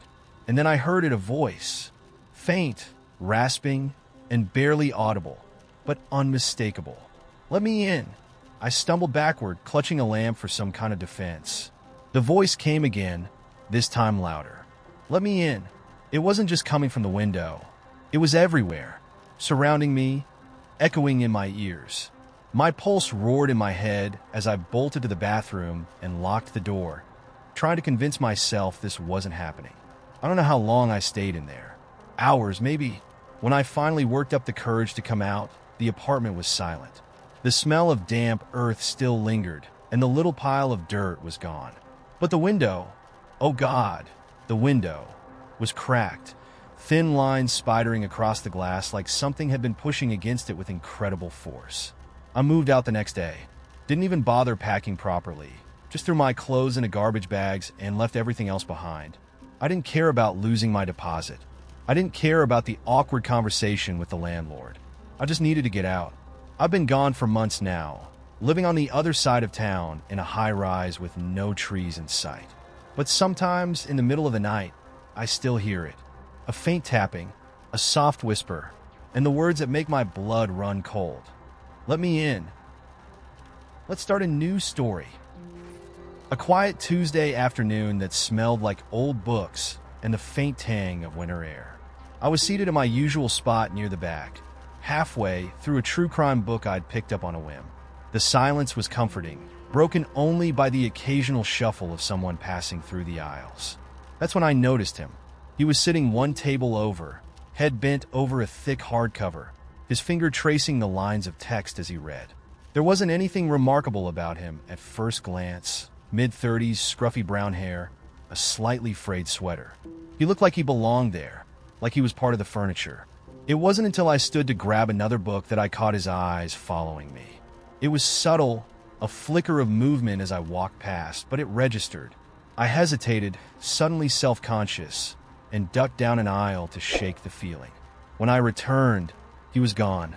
For the next week, I didn't think about him. Why would I? It was a library, people looked at people, but when I came back the following Tuesday, he was there again, in the same spot, hunched over a book that looked suspiciously like the one from last time. I told myself it was a coincidence. Maybe he was just a regular like me. Still, I couldn't shake the awareness of his presence, the way he glanced up every so often, always when I was least prepared for it. By the third week, he broke the pattern. I just settled in when he appeared at my table, holding a dog-eared paperback with a sheepish smile. "Sorry to bother you," he said, his voice quiet enough to suit the atmosphere.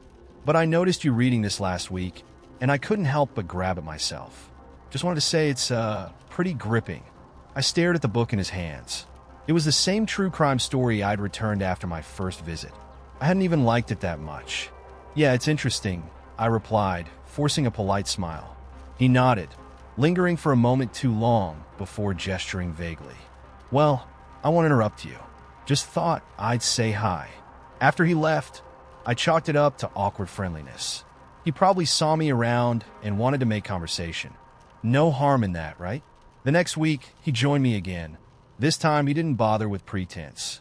"Funny seeing you here again," he said, sliding into the seat across from me uninvited. I looked up from my book, caught off guard. "Yeah, I come here a lot." "Me too," he said, grinning like we'd just discovered we were old friends. "I like the quiet. It's good for the mind, you know." I nodded, unsure how to respond. He introduced himself as Kevin, and while his questions were innocuous, what I did for work if I lived nearby, there was something about his intensity that put me on edge. He leaned forward as I spoke, nodding too eagerly, holding eye contact just a beat too long. After a few minutes, I made an excuse about needing to get home. He smiled, not offended in the least. "Maybe I'll see you around," he said, watching as I gathered my things. That night, I caught myself thinking about him more than I wanted to. Was I overreacting? He hadn't done anything wrong. If anything, I felt like the rude one for being so standoffish. Still, something in me didn't want to see him again. I avoided the library for 2 weeks, choosing instead to work from home or visit a cafe across town. It wasn't ideal, but the change of scenery was nice. It was also short-lived. On the 3rd week, I decided to go back, telling myself I was being ridiculous. It was just a library, and the odds of him being there were slim. When I arrived, the place was as quiet as ever. I settled into my usual corner, feeling a twinge of relief when I didn't spot him. An hour later, I heard his voice. "Guess we're creatures of habit, huh?" I froze before looking up. There he was, standing beside my table, that same unassuming sweater hanging off his frame. "Hi, Kevin," I said, keeping my tone neutral. "Didn't think I'd see you again. Thought maybe you'd found another spot." I forced a laugh. "Just been busy." "Busy's good," he said, sitting down without asking. "I've been meaning to ask. What do you do for work?" I gave him a vague answer about marketing, hoping he'd lose interest. Instead, he pressed on, asking where I worked, if it was nearby, if I lived close. The questions came rapid fire, each one peeling back a layer of my privacy. I deflected as best I could, keeping my answer short. Eventually, he leaned back, studying me with a smile that didn't quite reach his eyes. "You're careful," he said, almost approvingly. "That's good. You can't be too careful these days." I didn't respond.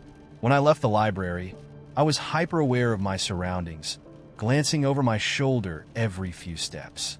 I didn't see him, but that didn't mean he wasn't there. I walked quickly, ducking into a crowded cafe to catch my breath. My heart was racing, and I hated myself for it. This was stupid. He was just an overly friendly guy. That's all. That night, I dreamed about him. In the dream, he was standing outside my apartment, staring up at my window. I woke up drenched in sweat, my pulse hammering. The following day, I stayed late at work, reluctant to go home. When I finally did, I noticed something strange. My doormat was crooked. It was such a small thing, but I knew I hadn't left it like that. I checked the locks twice before going inside. Everything looked normal, but I couldn't shake the feeling of being watched. That weekend, a note appeared on my car windshield. It was written in neat, blocky handwriting. "You're an interesting person. I'd like to get to know you better. No signature, no explanation." My stomach twisted as I read it. I didn't need a signature to know who it was from. I stopped going to the library after that. Stopped going anywhere, really, unless it was absolutely necessary. My friends said I was being paranoid, but they hadn't met Kevin. They didn't know how his gaze felt like a weight pressing down on you, how his words wrapped around you, like a trap you couldn't escape. The thing is, I still don't know if I overreacted. Maybe he was harmless, just socially awkward. Maybe I'd misread the signs. Or maybe, just maybe, I'd walked away before things could get worse. I'll never know, but I don't go to libraries anymore. Let's start a new story. Not one of mine. It was too big, too scuffed, and far too old to belong to anyone in the neighborhood. I was sitting on my front porch, sipping coffee and pretending I didn't have bills to pay, when I saw the retriever trot by with the thing clamped in its jaws. "Hey, Rusty," I called, and he paused, tail wagging, proud as could be. His owner, Mrs. Harold, came huffing out of her driveway a moment later, shouting for him to drop it. He didn't. Instead, he planted himself in the grass and gnawed at the toe like it was a prize steak. "Sorry about this," Mrs. Harold said, dragging Rusty away and wrestling the shoe free. She squinted at it, her face wrinkling. "Lord, that's nasty. Where'd you even find this?" Rusty barked, tail wagging harder. The shoe was soaked and muddy, with bits of twigs and dead leaves clinging to it. Mrs. Harold tossed it into her trash can, muttering about how Rusty always got into the weirdest things. I didn't think much of it. Dogs are dogs, but the next day, I saw him with another one. Same style, same size, same strange, swampy muck. By the end of the week, Rusty had brought home 3 more. That's when it started to bother me. Not just the shoes, though they were strange enough. It was the smell. Every time I stepped outside, it was stronger. Wet earth and rotting leaves, like the aftermath of a storm. The air felt heavier, too, clinging to my skin no matter how dry the forecast said it would be. Then came the footprints. They appeared one morning as I was leaving for work. At first, I thought it was a trick of the light, just a darker patch of concrete in front of my driveway. But as I got closer, I realized they were actual prints pressed deep into the pavement, each one slightly larger than my own foot. They trailed across the road and into the woods behind my house. I stood there, staring, my keys dangling uselessly in my hand. The tracks were barefoot, the toes splayed wide, with deep grooves that almost looked like claws. Something about them made my stomach churn, though I couldn't say why. I told myself it had to be kids playing a prank, but it didn't sit right. They'd have needed to stomp hard enough to leave impressions in solid concrete. When I got home that evening, the footprints were gone. No marks, no cracks, just smooth, undisturbed pavement, as if they'd never been there at all. That night, I couldn't sleep. Every time I closed my eyes, I heard something. Faint, just barely there, but enough to keep me awake. It wasn't a sound so much as a feeling, like a vibration low in my chest, a deep hum, rising and falling in uneven waves. I couldn't place where it was coming from, but the longer I listened, the more it seemed to have a rhythm, like breathing. Around 2 a.m., I got up to check the locks. When I opened the front door, I froze. A pair of shoes sat on the porch, muddy and misshapen, with laces knotted tightly together. They weren't mine. I wanted to slam the door, but instead, I crouched down, heart pounding, and prodded one with my finger. It tipped over, revealing a piece of paper tucked inside. It was folded into a tight square, and as I opened it, I saw something scrawled in shaky, uneven handwriting. "Come back." I couldn't breathe. The words didn't make sense, but they felt heavy, purposeful.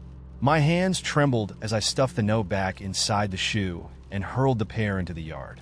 I didn't sleep at all after that. The next morning, they were gone. I told myself I'd imagined it, that it was a dream, a hallucination from lack of rest. But the smell was worse than ever now, seeping through the walls of the house. No amount of candles or open windows could mask it. It was inescapable, and then I started seeing him. At first, it was just glimpses, a shape at the edge of the woods, a flicker of movement in the rearview mirror. But each time he got closer, I never saw his face. He stayed too far away or just out of focus, but the shape of him was impossible to mistake. He was tall, hunched forward, with long arms that dangled past his knees. His movements were slow, deliberate, like he was measuring every step. One night, I saw him standing in the backyard, half hidden by the trees. He didn't move, didn't react when I flipped on the porch light. He just watched. I don't know how long I stood there, staring back at him. Long enough that my legs began to shake. Finally, I closed the curtain and locked every door in the house. That was 2 days ago. Since then, the smell has grown unbearable. My taps are spitting out brown, brackish water, and I've noticed strange, wet patches spreading across the floor. The hum has returned, louder now, resonating through the walls. Last night, I heard footsteps in the hallway. I didn't check. I couldn't. I stayed in bed, clutching the blanket like a lifeline, and told myself it wasn't real. This morning, there was a single muddy shoe sitting outside my bedroom door. It wasn't one of the old, tattered ones Rusty had found. It was new, clean, exactly my size. I don't know who or what is leaving them, but I have the sinking feeling they're not asking me to come back. They're telling me I never left. Let's start a new story. The first thing I noticed about the car was the smell. A sharp tang of oil and hot metal, mixed with something faintly sweet, like burnt syrup. It sat there in the ditch, headlights still on, one of them flickering. The snow hadn't buried it yet, but it was trying, fat flakes cascading down in silence. I'd been walking home from the bus stop after my shift at the warehouse. It was late, close to midnight, and the streets were empty. I didn't even hear the crash, just stumbled upon the wreck like it had fallen out of the sky. At first, I thought the car was abandoned, but then I saw movement. Someone inside, slumped over the wheel. "Hey!" I shouted, my breath clouding in the cold night air. No response. The snow crunched under my boots as I approached, every step slower than the last. Something about the scene felt off, like the air was too still, too heavy. The driver's door was crumpled in. The windshield cracked like a spiderweb. I could see a figure in the driver's seat, their head tilted forward, a curtain of dark hair obscuring their face. I reached the passenger side and tried the door. Locked. I banged on the window, the sound muffled by the falling snow. "Hey, you okay?" The figure stirred, slowly, like waking from a deep sleep.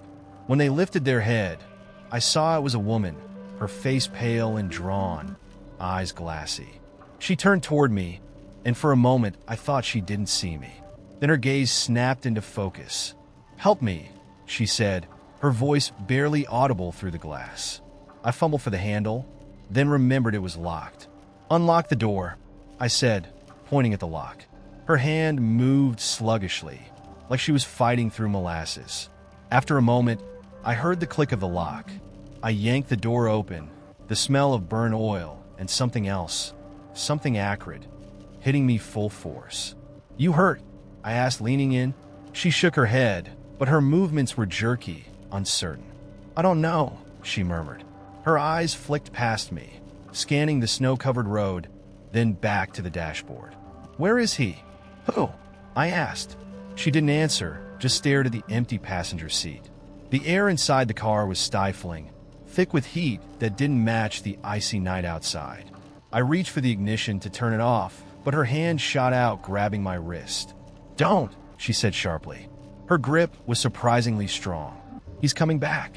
I froze, her words hanging in the air like frost. "Who's coming back?" She let go of my wrist and turned back to the windshield, her face unreadable. "He'll be mad if it's off." The snow was falling harder now, sticking to my hair and eyelashes. I glanced up the road, half expecting to see another car approaching, but the street was empty. Just us and the whispering wind. "Look," I said carefully, "you're not safe here. We should call someone, an ambulance, maybe.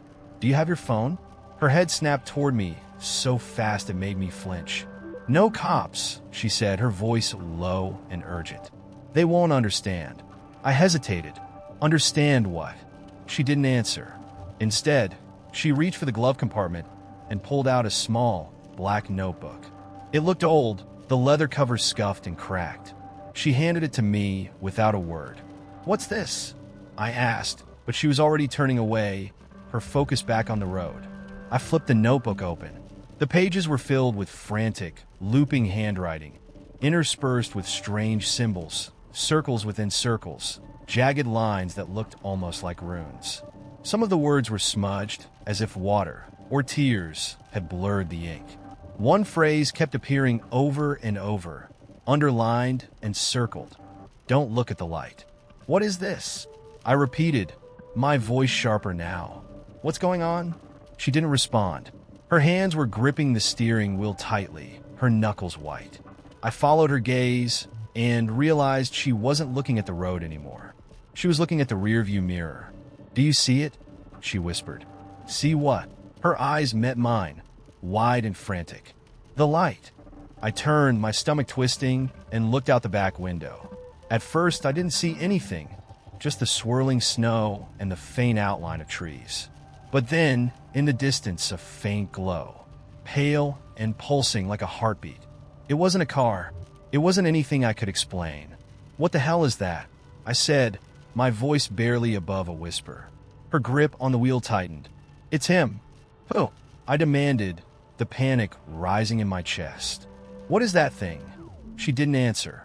Instead, she reached for the ignition, yanked the keys out, and shoved them into my hands. "Drive," she said, her voice trembling. "Get as far away as you can." "What?" "No, you're coming with me." "I can't," she said, her voice cracking. "It won't follow you if I stay." "What are you talking about?" "None of this makes any sense." She turned to me, her eyes pleading. "Please, just go, before it's too late." The glow outside was getting brighter, closer. It cast long, eerie shadows through the car, making everything look warped and wrong. I didn't know what to do. My instinct screamed at me to run, but I couldn't just leave her there. "Come with me," I said again, grabbing her arm. She shook her head violently. "I've seen what it does to people," she said, her voice barely more than a whisper. "You don't want to see." Before I could argue, the light outside flared, filling the car with a blinding white glow. I threw my arm up to shield my eyes, and when I looked back, she was gone. Just gone. The driver's seat was empty, the doors still locked. The light outside began to fade, the glow retreating into the trees, until there was nothing left but darkness and falling snow.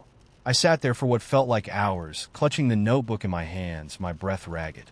Eventually, I climbed out of the car and started walking, the notebook pressed against my chest like a talisman. The road stretched out ahead of me, endless and empty. I didn't look back. I didn't want to see if the light was still there. I still have a notebook. I've read it 100 times, trying to make sense of the words, the symbols, the warnings. I've never seen the light again. But sometimes late at night, I hear something faint and far away, like a hum or a whisper, and I wonder if it's waiting for me. Let's start a new story. We're in a bakery right before the ovens open. At first, I thought it was something in the house, a candle maybe, or the remnants of Sarah's new obsession with cinnamon rolls. But the scent lingered, clinging to her clothes and hair even when the kitchen was untouched. I joked about it one night as we watched TV, my legs draped over her lap. "You switch perfumes or something?" I asked. She didn't look up from her phone, just shrugged. "Must be the fabric softener." She wasn't even trying to be convincing. The next change was subtle, almost imperceptible. Sarah had always been a morning person, the type to hum while brewing coffee or water her plants with a contented smile. But lately, she seemed to sleep in more, her phone tucked under her pillow like a talisman. When she did get up, her smile felt tighter, her movements rushed. Late for work again, she'd mumble, brushing past me without the usual kiss on my cheek. It was small, but the kind of small that starts to pile up until you're wading through it every time you walk into a room. One day, I came home to find her sitting on the floor of the living room, sorting through a pile of old photo albums. Her laugh startled me. "Do you remember this?" she said, holding up a photo of us at the beach, our faces sunburnt and grinning. "God, I used to hate how you'd make me pose for these." Her laugh was too loud, too bright, like a performer who's just stepped onto the stage. She hadn't touched those albums in years, and when I sat down next to her, she closed the book abruptly and stood up. "Just feeling nostalgic," she said, avoiding my gaze. A few weeks later, I found a new toothbrush in the bathroom, green, with a fancy rubber grip. Sarah swore it was hers, even though she'd used the same pink one for years. It's not like I'm obsessive about toothbrushes, but there was no way she'd suddenly decide to switch colors. I didn't press her on it. The last thing I wanted was to seem paranoid. But that night, as I brushed my teeth, I stared at that green toothbrush sitting in the cup next to mine, and I couldn't shake the feeling that it didn't belong. The unraveling came on a rainy Friday. I'd been homesick from work, my head throbbing with a low fever. Sarah had said she'd be late because of meetings, so I spent most of the day half asleep on the couch, a blanket pulled up to my chin. Sometime around 4, I woke up to the sound of her laughter. It wasn't the bright, fake laugh from before.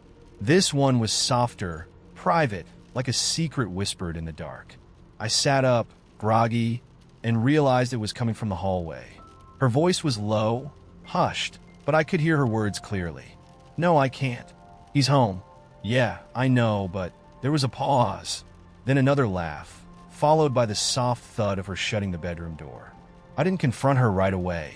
Instead, I waited until the house was quiet again, my heart pounding like a drum in my chest. The door to the bedroom was ajar, and I pushed it open just enough to see her lying on the bed, scrolling through her phone with a look I hadn't seen in years. Contentment. Not the weary smile she gave me, but something real, alive. "Who were you talking to?" I asked from the doorway. My voice came out steadier than I expected. She looked up, startled, her phone slipping from her hand. "What?" "Just now. On the phone." "Who was it?" Her eyes darted to the side, her expression shifting from surprise to annoyance. "Work," she said. "It was work stuff. Why are you even asking?" I nodded slowly, taking a step closer. "Funny. You seemed happy for someone talking about work." Her mouth opened as if to say something, but she closed it again, shaking her head. "You're being ridiculous," she said, getting up from the bed. "I don't have time for this." The thing about moments like that is you think you'll explode, that all the words and emotions you've been bottling up will spill out in a rush. But instead, I just stood there, letting her brush past me. The words stayed lodged in my throat, heavy and unmoving. The next day, I left work early. I told myself it was just to clear my head, maybe pick up something nice for dinner to smooth things over. But when I pulled into the driveway, I noticed a car I didn't recognize parked out front. A black sedan, its windows tinted. I walked in through the back door as quietly as I could and heard them before I saw them. Voices low and close, coming from the kitchen. "You don't have to keep doing this," a man was saying. His tone was soft, almost pleading. "It's not fair to him. Or you." "I know," Sarah replied. I need more time. He's not ready." I stepped into the doorway. They both froze, Sarah's hand resting lightly on the man's arm. The air between them was charged, heavy with a tension that hit me like a wave. The man, tall, with sandy hair and a worn leather jacket, looked at me with something like pity. Sarah's face was pale, her mouth opening and closing like she couldn't find the words. I didn't need her to. The picture was clear, every missing piece falling into place with sickening clarity. The toothbrush, the smell, the laugh, all of it leading to this moment. I didn't yell, didn't demand answers. I just turned around and walked back out the door. The rain had started again, soaking through my clothes as I stood by my car, gripping the keys so tightly they bit into my palm. The last thing I heard before I drove away was Sarah's voice, faint and trembling. "Wait," but I didn't wait. There was nothing left to hear. Let's start a new story. Changed. I work at a big box retailer. You know the kind, aisles of fluorescent lighting, shelves crammed with too much or too little, a faint smell of cardboard and pine cleaner in the air. Most of the employees, myself included, have been there long enough to become part of the scenery. We all wore the same red vest, the same plastic name tag pinned over our hearts. The tags were cheap, generic things with bold, blocky letters spelling out our names. Or at least, I thought they were. It started with Gina. Gina was a shift supervisor who'd been at the store longer than most of us. Quiet, competent, someone who handled returns and angry customers with the same serene expression. One morning, as I clocked in, I glanced at her tag and froze. It didn't say Gina anymore. The letters had shifted, subtly but unmistakably. Her tag now read Gina. It wasn't a huge change, just one letter, but it hit me like a gut punch. I frowned, blinking at it, sure I must have been imagining things. "Did you get a new name tag?" I asked, trying to sound casual. She glanced down, her face completely blank for a moment, like she was registering my words through a thick fog. "No," she said finally, her voice slower than usual. "Why?" "It's just it looks different," I replied, pointing at the tag. She looked at it, her eyes narrowing slightly. "Same as always," she said after a moment. Her tone was calm, but there was a flicker of something else behind it. Confusion? Frustration? Fear? I couldn't tell. That should have been the end of it, just a weird little moment to laugh about later. But when I saw her the next day, Her name tag had changed again. This time it said Jenna. I didn't say anything. I just stared at her as she rang up a customer, her expression placid, completely unaware that her name, her identity, was shifting before my eyes. Over the next week it spread. Charlie from stock became Charlie. Then Charlie. Then something that wasn't even pronounceable, just a jumble of letters that made my stomach churn when I tried to read it. Mia in customer service became Mia, then Maya. Kyle stopped wearing his tag altogether. He claimed he lost it, but I could see the relief in his eyes, like not wearing it kept him safe. At first, I tried to ignore it, but I couldn't unsee it. Every time I glanced at someone's chest, their name tag seemed different, sometimes subtly, sometimes dramatically. People didn't seem to notice. Or if they did, they didn't talk about it. I started keeping track of the changes in a notebook, flipping through the pages obsessively during my breaks, hoping to find a pattern. Then one day, I looked down at my own name tag. It said Dylan, just like always, but the letters, they felt wrong, like they weren't really there. When I ran my finger over them, I couldn't feel the raised surface of the plastic. It was smooth, like the letters were burned into my mind, not the tag. I tried to take it off, but the pin wouldn't budge. No matter how hard I pulled or twisted, it stayed firmly attached to my vest, as though it was part of the fabric now. I went to the break room, panting, trying to calm myself down. That's when I noticed the mirror on the wall. My reflection was smiling. I wasn't. I stumbled backward, knocking over a chair. My reflection stood still for a moment, then raised a hand and waved at me, slowly, deliberately. The tag on its chest didn't say Dylan anymore. It said Dill. I quit the next day, or at least I tried to. I walked into the manager's office, heart pounding, and told her I was done. She just stared at me, her head cocked slightly to one side like a curious bird. "Are you feeling all right?"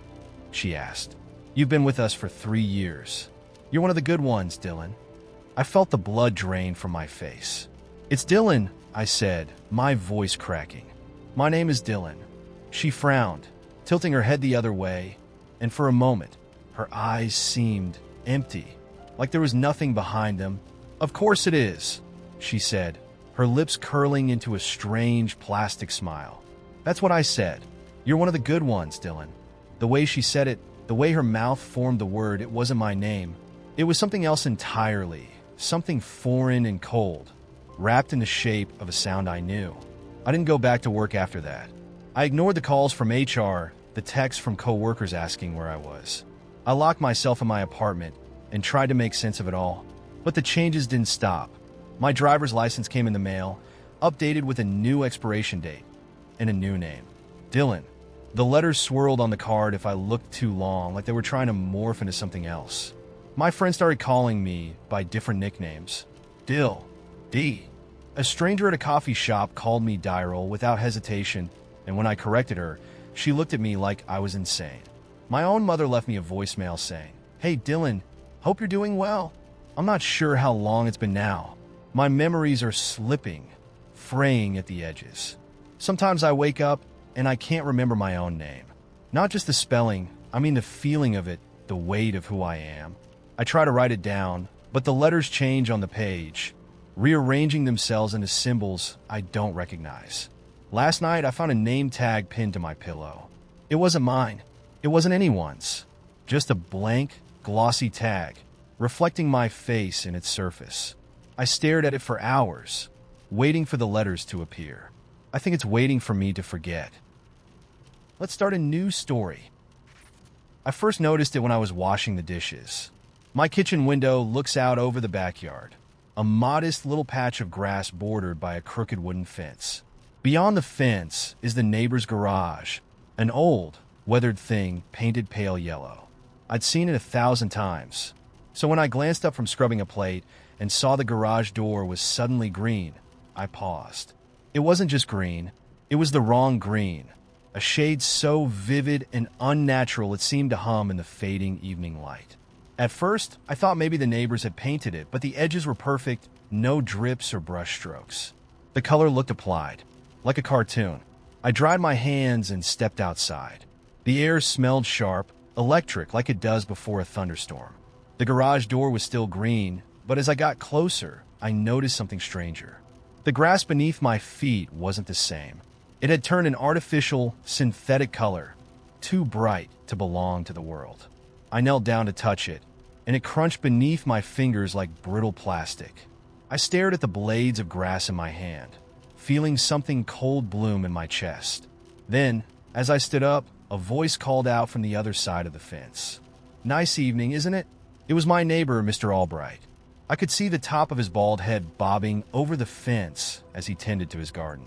His voice was cheery, familiar, but he didn't stop humming his tune or glancing up like he normally would.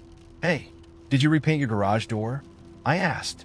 His head tilted slightly, but he didn't look at me. "What door?" Your garage. The one behind you." Mr. Albright turned to look, then paused, his movements too smooth, too mechanical. When he faced me again, his smile was wide, stretching further than I thought possible. "Oh, that's just the way it's always been." I backed away, muttering something about dinner burning, and hurried inside. I didn't sleep much that night. Every time I closed my eyes, I saw Mr. Albright's smile, a fixed and hollow thing, hanging on his face like a mask. The next morning, I decided to walk to work instead of driving. I needed air, needed to convince myself I wasn't losing it. The city seemed normal enough at first, but then I noticed the newspaper vendor on the corner. He was there every morning, slouched on his stool, yelling headlines at passersby. Today he was standing, perfectly upright, his hands clasped in front of him, smiling the same impossible smile I'd seen on Mr. Albright. I walked faster, trying to focus on the rhythm of my steps. The streets began to feel wrong as I moved through them. The colors of the storefronts were too vibrant, their shapes too clean, too sharp. The cracks in the pavement seemed to straighten out behind me, and I swear the pedestrians all turned their heads in unison as I passed. By the time I reached my office building, I was sweating. My coworker Lauren greeted me in the lobby, her face lit with a grin that didn't quite reach her eyes. She held a coffee in one hand and gestured to the elevator with the other. "Good morning," she said brightly. "We're all so excited for your presentation today." I froze. "Presentation? Don't be modest, Nate," she said, her voice lilting like she was rehearsing a line from a play. "You've been working on it for weeks." I hadn't been working on anything. I hadn't even known there was a presentation. But when I walked into the office, my desk was covered in charts and diagrams, all laid out with meticulous detail. My name was at the top of every page. I stared at the papers, feeling my stomach churn, but my co-workers just nodded at me, their smiles impossibly wide, their heads tilting in synchronized agreement. The day passed in a haze. I don't remember giving the presentation, but by the time I left the building, everyone was patting me on the back, congratulating me like I'd done something incredible. Their eyes were all wrong. Too big, too shiny, reflecting the overhead lights like glass. I made up an excuse and bolted for the door. As I walked home, the city felt off again. The streets seemed to ripple, the buildings shimmering like heat waves. The colors were still too bright, and every person I passed smiled at me with the same fixed expression. Even the animals weren't right. Birds perched in perfect rows on power lines, their heads tilting in unison as I passed. A stray cat sat in an alley, its eyes glowing faintly, its mouth curled in a grin. When I reached my house, the air around it felt heavy, like stepping into a dream where gravity worked differently. The green garage door was gone, replaced by an empty void where the structure should have been. I hesitated on the porch, staring at my front door. Something told me not to go inside, but I couldn't stay out here either. I stepped inside, and the world tilted. My living room was no longer my living room. The walls were lined with mirrors, endless reflections stretching out in every direction. In each reflection, I could see versions of myself sitting, standing, staring back. But they weren't moving the same way I was. Some of them smiled, some of them looked frightened, and some of them didn't have faces at all. I backed up, but the door was gone. There was nothing behind me but more mirrors. Then, one of the reflections stepped forward. It wasn't me, not exactly. It had my face, but its features were sharper, exaggerated, almost caricatured. Its eyes gleamed too brightly, and its grin stretched ear to ear. It pressed its hand against the glass, and the mirror rippled like water. "You've been waking up," it said, its voice overlapping with mine. "They don't like that." "Who's they?" I asked, my voice shaking. The reflection tilted its head, its grin widening. "Everyone." Before I could respond, it stepped through the mirror, and the room collapsed around me. The walls folded inward, the floor dropped away, and I fell into an endless, swirling void of color and sound. I don't know how long I fell, but when I opened my eyes, I was back in my bed, my clock blinking 3:17 a.m. Except now, the numbers were green. Let's start a new story. Everything feels effortlessly right.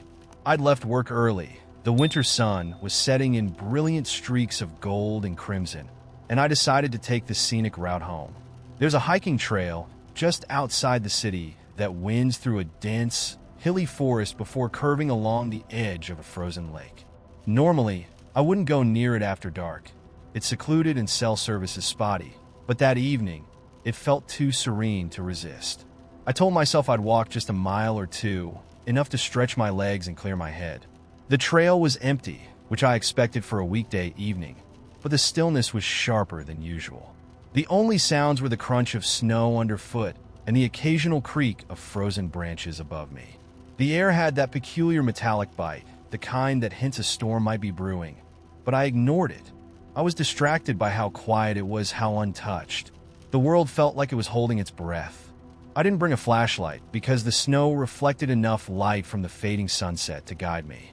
Besides, I knew this trail well enough that I could walk it blindfolded. About a mile in, I stopped at a wooden bench overlooking the lake.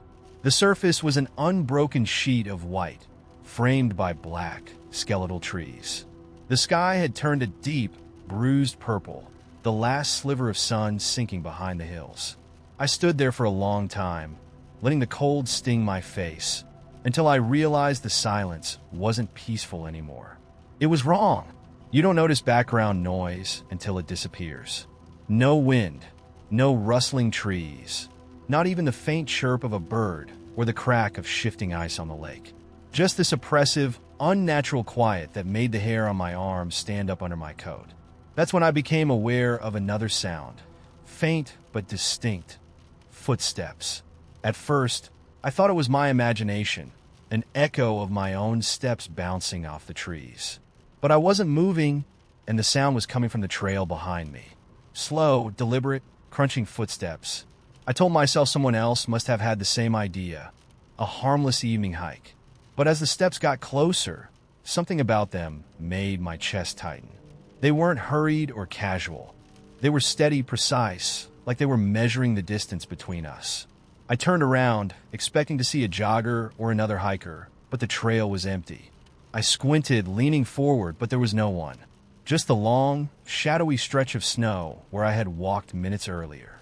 The footsteps stopped. I told myself to keep calm.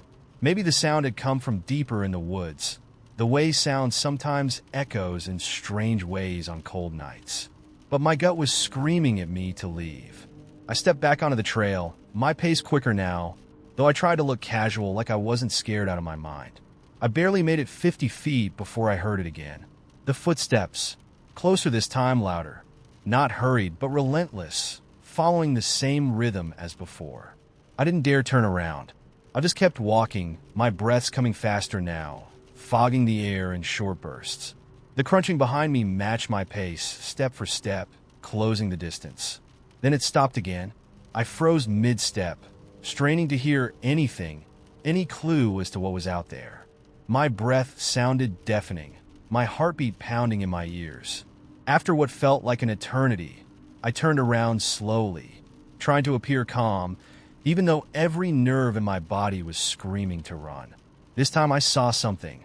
At first I thought it was a person. A tall figure stood just where the trees thickened, about 30 yards back on the trail. But as my eyes adjusted to the shadows, I realized it wasn't right. The proportions were wrong. Its arms hung too low, the joints bent at awkward angles.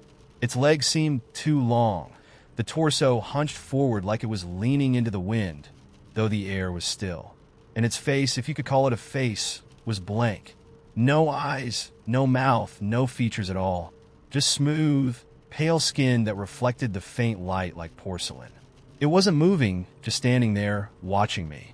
Or maybe not watching, but I could feel its attention, as tangible as a hand on my back. My legs finally caught up with my brain, and I turned and ran. I sprinted down the trail, the cold air searing my lungs, my boots slipping on the packed snow. The crunching footsteps erupted behind me, this time faster, louder, chasing me. The measured rhythm was gone now, replaced by a chaotic, rapid pounding that sounded like more than one set of feet. I didn't look back. I couldn't look back. The trail seemed longer than it had on the way in, every curve stretching out endlessly, every shadow twisting into something threatening. My legs burned, my lungs screamed, but I didn't stop. I could hear it gaining on me, the sound impossibly close, like it was right at my heels. When I saw the glow of the parking lot ahead, relief and terror hit me all at once. I pushed myself harder, practically throwing myself into the open lot where my car was parked.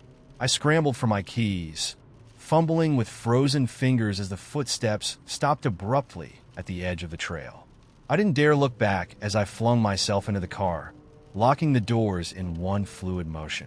My hands were shaking so badly I could barely get the key into the ignition. When the engine roared to life, I finally risked a glance at the trailhead. It was standing there, just at the edge of the lot, its blank face tilted slightly, as if curious.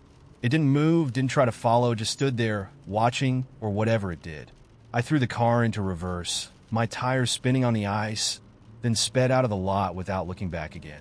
I didn't sleep that night. Every time I closed my eyes, I saw its featureless face, the way it moved, the sound of those footsteps behind me. The worst part, though, was the feeling I couldn't shake that it wasn't the first time it had done this. And it wouldn't be the last. Sometimes when I walk alone now, even in broad daylight, I catch myself listening for the sound of footsteps behind me. Not the hurried kind of a jogger or the casual tread of another pedestrian, but something slow, deliberate, and patient. Something that doesn't belong. Let's start a new story. He stood on the edge of the park, just beyond the reach of the streetlights, his silhouette barely visible against the trees. At first, I thought he was waiting for someone, or maybe just another insomniac like me, out to clear his head. But something about the way he stood there, rigid, unmoving, made my stomach twist. I kept my pace steady, my eyes on the path, but the weight of his presence clung to me long after I passed him. By the time I looped back, he was gone. I didn't think much of it until a few nights later, when I saw him again.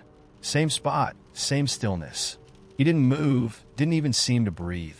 The air around him felt wrong. Too cold for the season, too quiet. This time, I slowed down, pretending to adjust my headphones as I stole a glance at him. His face was hidden by the shadows, but I could feel his gaze, heavy and deliberate, like he was studying me. I picked up my pace and ran the rest of the way home without looking back. After that, I changed my route, but it didn't matter. He was always there, just at the edge of my vision, standing in places he shouldn't be. Under a broken street lamp on an empty block across the street from the corner store where I bought my late-night snacks. Even outside my apartment building one night, when I glanced out the window and saw him on the sidewalk below. I told myself I was imagining things, that he was just some harmless weirdo, but deep down I knew better. He wasn't just following me. He was waiting for something. It wasn't until the third week that he finally moved. I was coming back from work late, the kind of night where the streets were quiet and the shadows felt too deep. I convinced myself that if I just ignored him, he'd go away, like some urban legend you could banish by refusing to believe. But when I turned onto my block, he was there again, standing under the lone flickering streetlight. This time he stepped forward. I froze. He moved with an eerie smoothness, as though his body wasn't bound by the same mechanics as the rest of us. The light above him dimmed, flickered, and then went out entirely, plunging him into darkness. My heart raced as I backed away, fumbling for my phone. But when I looked back up, he was gone.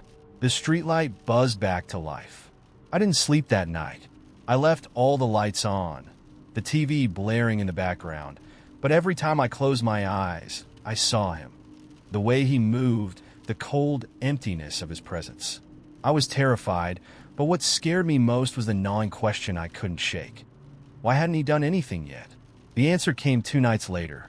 It was 2:37 a.m. I remember because I'd been staring at the clock for hours, too scared to sleep when my phone buzzed on the nightstand.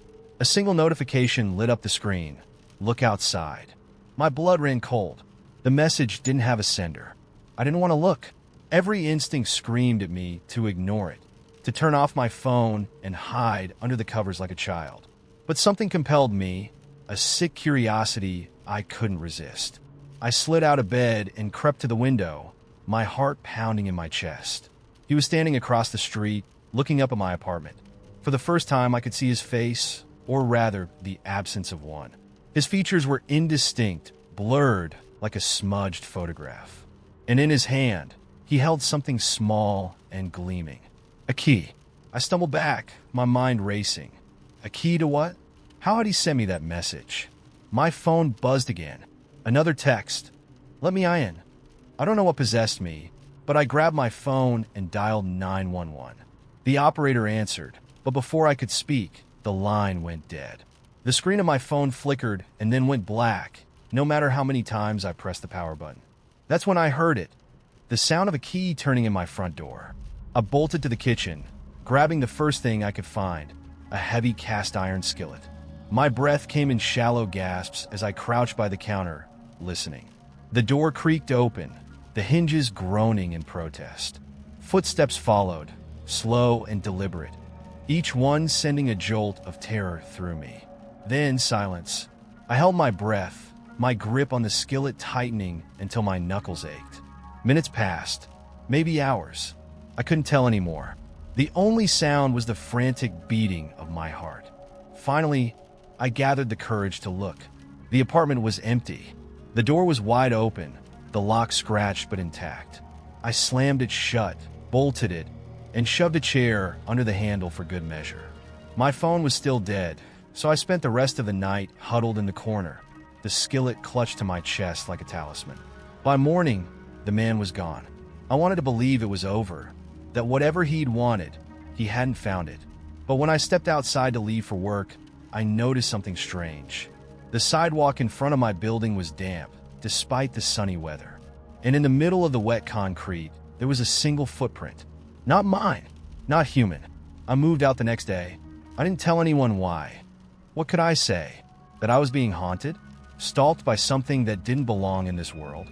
I left the city entirely, trading my bustling neighborhood for a small, sleepy town where no one knew my name. For a while, I thought I'd escaped. The man didn't follow me.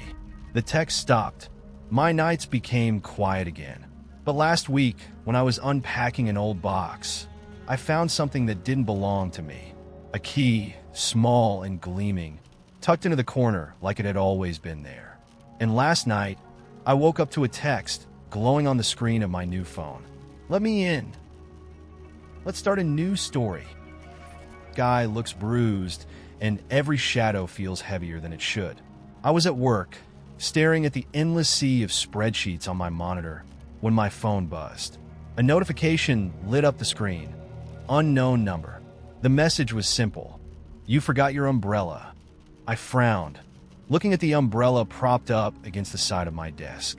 It was the kind of detail someone might notice if they were paying attention, but my office was on the 9th floor of a secure building. The only people who could have seen me were co-workers, and none of them had this number. I texted back, "Who is this?" No reply. The next message came 2 days later, late on a Friday night, as I was settling in with a glass of wine and a mindless TV show. This time, it was a photo, a shot of me in the coffee shop I visited every morning before work. I was sitting by the window, headphones in, staring down at my phone. I stared at the image, my stomach twisting. I hadn't noticed anyone taking photos. The timestamp showed it was taken that morning. I replied again. "Who are you? What do you want?" Still no answer. I told myself it was probably a prank. Maybe one of those social experiments teenagers post online for clout. But something about it felt personal, deliberate. The messages kept coming. Over the next week, they escalated from vague comments, "Nice shoes today," to intimate details I couldn't explain. "Don't forget your mom's birthday." You should really stop skipping breakfast. The last straw came the following Thursday. I was working late and decided to treat myself to takeout on the way home. When I arrived back in my apartment, there was a takeout bag sitting in front of my door. The receipt stapled to it matched the exact order I just placed. Chicken katsu, extra sauce. I froze. The restaurant was 10 minutes away, and I hadn't told anyone I was going. Inside the bag was a note, scrawled on the back of the receipt. Thought you might want it hot. I called the police that night. They took down the details, but didn't seem particularly concerned. Probably just someone trying to mess with you, the officer said, his tone bordering on dismissive. Let us know if they do anything threatening. That word, threatening, echoed in my head as I lay in bed, unable to sleep. What did this person consider threatening? A few nights later, I found out. It was past midnight when I heard the sound of someone trying to open my door. The knob jiggled, followed by the faint scrape of metal against the lock. My heart pounded as I grabbed the nearest thing I could find, a heavy ceramic lamp, and crept toward the door. The noise stopped before I got there, leaving only the muffled hum of traffic outside. Through the peephole, I saw nothing but the dimly lit hallway. Still, I called the building's security guard and insisted they check the cameras. He told me later there was no footage of anyone near my door that night. But the messages didn't stop. One morning, I woke up to find a post-it note stuck to my bathroom mirror. You should lock your windows. My windows had been locked when I went to bed. Another day, I found a single Polaroid photo slipped under my door. It was a picture of my bedroom window, taken from outside. I started skipping work, too afraid to leave the safety of my apartment during the day. But even that wasn't enough to escape the feeling that I was being watched. Every creak of the floorboards, every shadow stretching across the walls, felt like evidence of someone or something lurking just out of sight.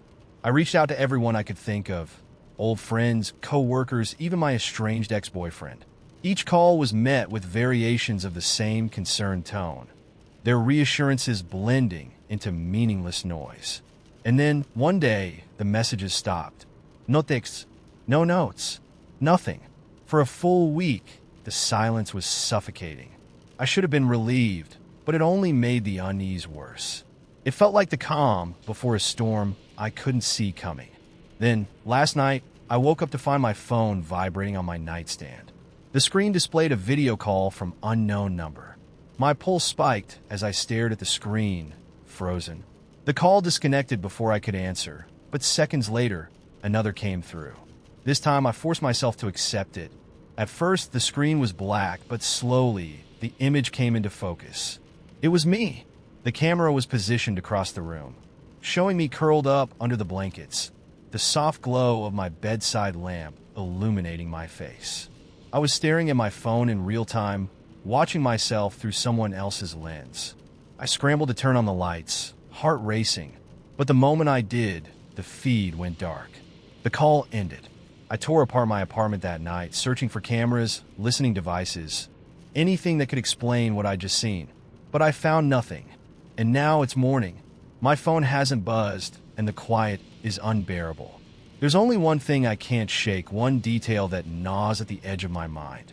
When I watched the video, the figure on the bed moved a fraction of a second before I did. Like it wasn't a camera watching me. Like it was me watching myself. And now I'm left wondering, was it someone else all along? Or was it something worse? Let's start a new story. The kind you'd find at a thrift shop or in the back of someone's forgotten closet. I first noticed it one rainy evening on the subway. I was slumped in my seat, exhausted after a long day at work, when I saw him sitting diagonally across from me. He wasn't doing anything unusual, just reading a book, but something about him stood out. It wasn't his face, which was nondescript, or his demeanor, which seemed relaxed. It was the jacket. The fabric was so worn it looked almost soft, with frayed seams and a faded patch on the left shoulder. It made me think of something inherited, like a relic from a life lived elsewhere. When I got off of my stop, I glanced back. He was still sitting there, immersed in his book, and I thought nothing more of it. The next time I saw him, I was at a library on the other side of town. It was the kind of place I went to when I needed peace. A tiny building with creaky wooden floors and narrow aisles. I was sitting at a table in the corner, half reading a novel, when he walked in. Same man, same jacket. I froze for a moment, my mind grappling with the oddness of it. He didn't seem to notice me. He walked to the shelves, picked out a book, and sat down at a table near the window. For the next 20 minutes, I tried to focus on my book, but my eyes kept darting toward him. Eventually, I left, chalking it up to coincidence. The third time, it was harder to ignore. I was at the farmer's market early on a Saturday morning, weaving through the stalls with a basket in hand, when I saw him again. He was standing by a table of apples, his hand hovering over a Granny Smith like he couldn't decide whether to take it or leave it. I turned and walked in the opposite direction, my pulse quickening. I couldn't help thinking about the odds. It wasn't impossible to run into someone in a city as big as this one, but it was improbable. He didn't seem to notice me, or maybe he pretended not to. That night, I told myself I was overthinking it. It was just a stranger with a distinctive jacket, and I'd happened to notice him more than once. People go about their lives. We cross paths. That's all it was, until it wasn't. A week passed without any sightings, and I started to relax. But then, one evening, as I was leaving my apartment to take out the trash, I saw the jacket again. It was draped over the back of a bench at the end of the street, empty and lifeless but unmistakable. My skin prickled. It felt like a statement, but I didn't know what it was saying. I stood there for what felt like a long time, staring at the bench, half expecting him to appear out of the shadows. When nothing happened, I hurried back inside, locking the door behind me. Over the next few days, things escalated. I started noticing the jacket everywhere, on the bus, at the coffee shop near my office, once even folded neatly on the hood of my car. Each time, there was no sign of him, just the jacket, as if it had taken on a life of its own. My anxiety grew, clawing at the edges of my thoughts. I stopped going to the places I loved, changed my routes to work, even started looking over my shoulder when walking home. Then came the note. I found it one morning, slipped under my door. It was written on plain white paper in precise, looping handwriting. 2 words, "You remember." I stared at the note for what felt like an eternity, my mind spinning. Remember what? I didn't know this man. I had no connection to him. The more I tried to piece it together, the less sense it made. The note felt personal, intimate, like a conversation I didn't know I was part of. The next day, I saw him again. He was standing across the street from my building, not hiding but not drawing attention to himself either. He was wearing the jacket, his hands stuffed into the pockets, and he was watching me. I froze in the lobby, unsure what to do. Should I call the police? Confront him? Run? Before I could decide, he turned and walked away, disappearing into the crowd. That night, I barely slept. Every creak of the floorboards felt like a footstep, every shadow like a figure waiting just out of sight. I checked the locks on my doors and windows 3 times, but it didn't help. When dawn finally broke, I felt no relief, just exhaustion. The final encounter happened 3 days later. I was walking home from work, my steps hurried, my breath visible in the chilly evening air. The streets were quiet, the kind of quiet that makes you hyper-aware of every sound. That's when I heard his footsteps behind me. I didn't turn around. My body tensed, my heart racing as I quickened my pace. The footsteps quickened too. My apartment was only a block away, but the distance felt endless. When I finally reached the door, I fumbled with my keys, desperate to get inside. Just as I stepped through the doorway, I glanced back. He was standing under the streetlight, his face obscured by shadow, the jacket glowing faintly in the yellow light. He didn't follow me inside. He just stood there, watching until I closed the door. I haven't seen him since that night. No more jackets, no more notes, no more sightings. But the silence feels worse somehow, like the calm before a storm. I've moved apartments, changed my phone number, even started seeing a therapist to talk through the paranoia. But I can't shake the feeling that it's not over. Sometimes, when I walk down the street or sit in a crowded cafe, I catch a flicker of brown out of the corner of my eye. It's never him, or at least not that I can prove, but I feel it deep in my bones. He's still out there, waiting. And every time I see a worn brown jacket, my breath catches, and I wonder if he's finally come back. Let's start a new story.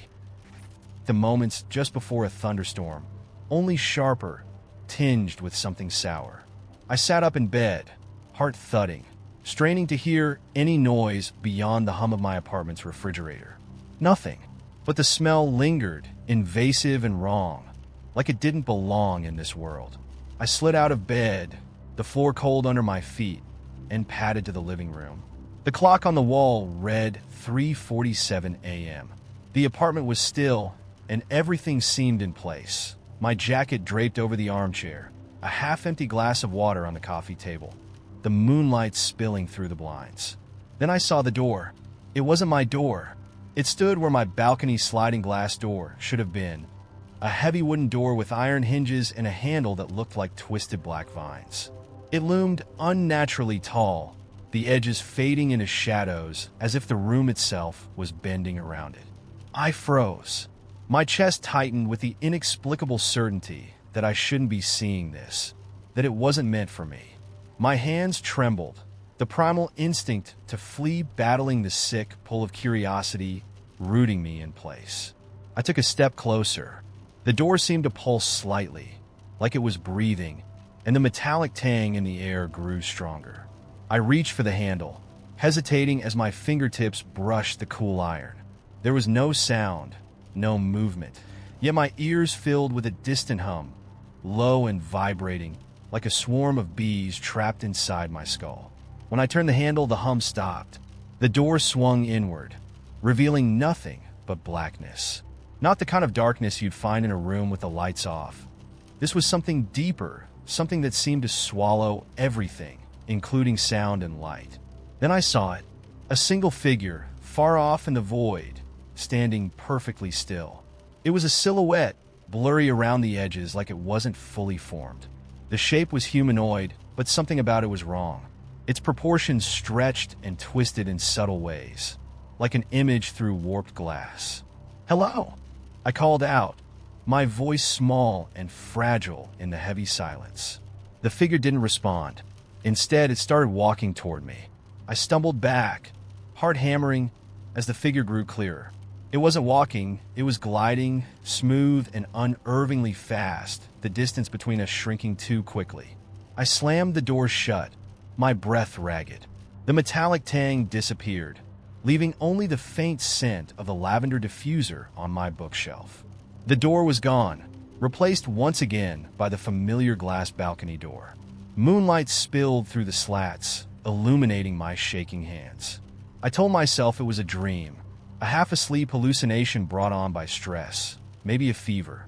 I even laughed nervously to myself as I locked the real balcony door, triple-checking it before crawling back into bed. But the door came back.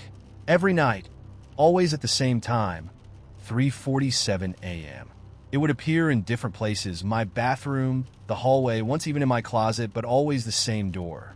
The same twisted iron handle. The same suffocating blackness beyond it. Sometimes when I opened it, the figure was waiting for me, just on the other side. It started appearing closer. Each night, it stood a little nearer to the threshold, its blurry edges almost solidifying, as if it were pulling itself into my world. It didn't move unless I opened the door, but I could feel it waiting, watching.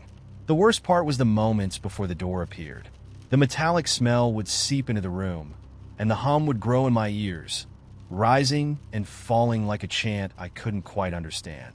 It was as though reality itself was bracing for the arrival of something it couldn't fully contain. One night, I tried leaving. I packed a bag and drove to a cheap motel on the edge of town, the kind of place with flickering neon signs and stains that no one bothers to explain. I sat on the lumpy bed, staring at the clock on my phone as the minutes crept closer to 3:47. The moment the time changed, the hum began. I turned toward the motel door, and there it was. The same wooden door, impossibly tall, wedged into the cheap plaster frame. I didn't open it that time. I just sat there, shaking, until the smell and the hum faded, leaving behind an unbearable stillness. The door followed me everywhere after that. It didn't matter where I went, another motel, a friend's house, even a hospital ER when I convinced myself I might be having some kind of breakdown. The door found me every time, and each time, the figure grew clearer. It was almost fully formed now, its edges sharp and defined, its face, a face I didn't recognize, eerily calm. I stopped opening the door, but it didn't matter. I could feel its presence pressing against the threshold, its gaze burning through the wood. A week ago, I decided to confront it. I waited until 3:47 a.m., sitting cross-legged on the floor in front of the door. The smell filled the room, and the hum swelled, but I didn't flinch. When the door appeared, I stood, reached for the handle, and opened it. The figure stood inches away from me. For the first time, it moved. Its hand, pale, long-fingered, and disturbingly smooth, rose toward me. I couldn't move, couldn't breathe, as its fingers brushed my face. It didn't feel like skin. It felt like static, like the space between TV channels, buzzing faintly against my cheek. Then it spoke. "You're not supposed to be here." The voice wasn't human. It was layered, like 100 voices speaking at once, rising and falling in a chaotic harmony. Before I could respond, the figure stepped back into the void, and the door slammed shut. That was the last night it appeared. It's been 3 days now, and I should feel relieved, but I don't. The world feels wrong. The colors are muted, the sounds distorted, like everything is slightly out of sync. People's faces seem off, like they're wearing masks that don't quite fit. And at night, I hear the hum faintly in the distance, growing closer. I think I'm the one who doesn't belong here anymore. Let's start a new story. Human error. The kind of thing you shrug off and forget by the time you finish your coffee. I was walking to the train station, a routine I'd perfected down to the number of steps, when I glanced at my watch. 8:47 a.m. perfect. 3 minutes to spare. I slipped into the train station and made my way to the platform. The crowd was light that day, an unexpected blessing. As I waited, I glanced at my watch again. 8:47 a.m. weird. I tapped the glass, thinking maybe the second hand had gotten stuck. Nothing changed. Then the train rumbled into view, and I shoved the thought aside as the doors slid open. But the next morning, the same thing happened. I checked my watch at the exact same spot on my walk, and it read 8:47 a.m. again. Except this time, when I reached the platform, a heavy feeling settled over me. The people on the platform looked too familiar. The guy with the blue scarf, the woman clutching a coffee cup like it was her lifeline, the teenager scrolling his phone. They were all standing in the exact same spots as the day before. Even their expressions were identical. I stepped onto the train and chose a seat near the door. My brain churned through excuses. Maybe I was just imagining things. Maybe I'd seen different people and my mind was playing tricks on me, filling in blanks with memories. But the more I thought about it, the less certain I became. On the third morning, I tested it. I left my apartment an hour early, walking a different route to the station. I passed through streets I hadn't set foot on in years, winding through alleyways to ensure no overlap with my usual path. By the time I arrived at the station, the clock on the wall read 7:52 a.m. No way this time, I thought, feeling a spark of triumph. But then I looked at my watch. 8:47 a.m. The station blurred around me. The voices of commuters, the hiss of brakes, the hum of the city. It all faded as my pulse pounded in my ears. I turned the watch over, checking for malfunctions. Its hands ticked forward dutifully, oblivious to the impossibility they represented. I skipped the train that day. Instead, I walked aimlessly, trying to make sense of the glitch. It wasn't just the watch. The world itself felt off. Colors seemed too saturated, too sharp, like someone had cranked up the contrast on reality. The air smelled faintly metallic, a scent that lingered no matter where I went. I passed the same bakery 3 times, even though I'd taken different turns. By the third pass, the open sign flickered like a dying light bulb. At some point, I stumbled into a park and collapsed onto a bench, clutching my head in my hands. That's when I noticed her, a woman sitting on the far end of the bench, dressed in a simple gray coat, her hair tied back in a neat braid. She was watching me, not in the polite, curious way strangers sometimes do, but with an intensity that made my skin crawl. "Are you lost?" she asked. Her voice was soft, almost kind, but there was something wrong with it. A delay, like her words were catching up to her mouth. "No," I replied automatically. Then, after a pause, "Do I know you?" Her smile didn't reach her eyes. We all know each other in a way. I wanted to leave. Something about her presence felt unnatural, like she didn't belong in the world around her. But my legs refused to move, as though the bench itself was holding me in place. "You're starting to notice, aren't you?" she said, tilting her head slightly. "The little cracks?" I stared at her, my mouth dry. "What cracks?" She leaned in, close enough that I could see the faint shimmer of her irises, like oil on water. The parts they couldn't quite get right. The pieces that repeat. "Who's they?" I asked, my voice barely above a whisper. She didn't answer.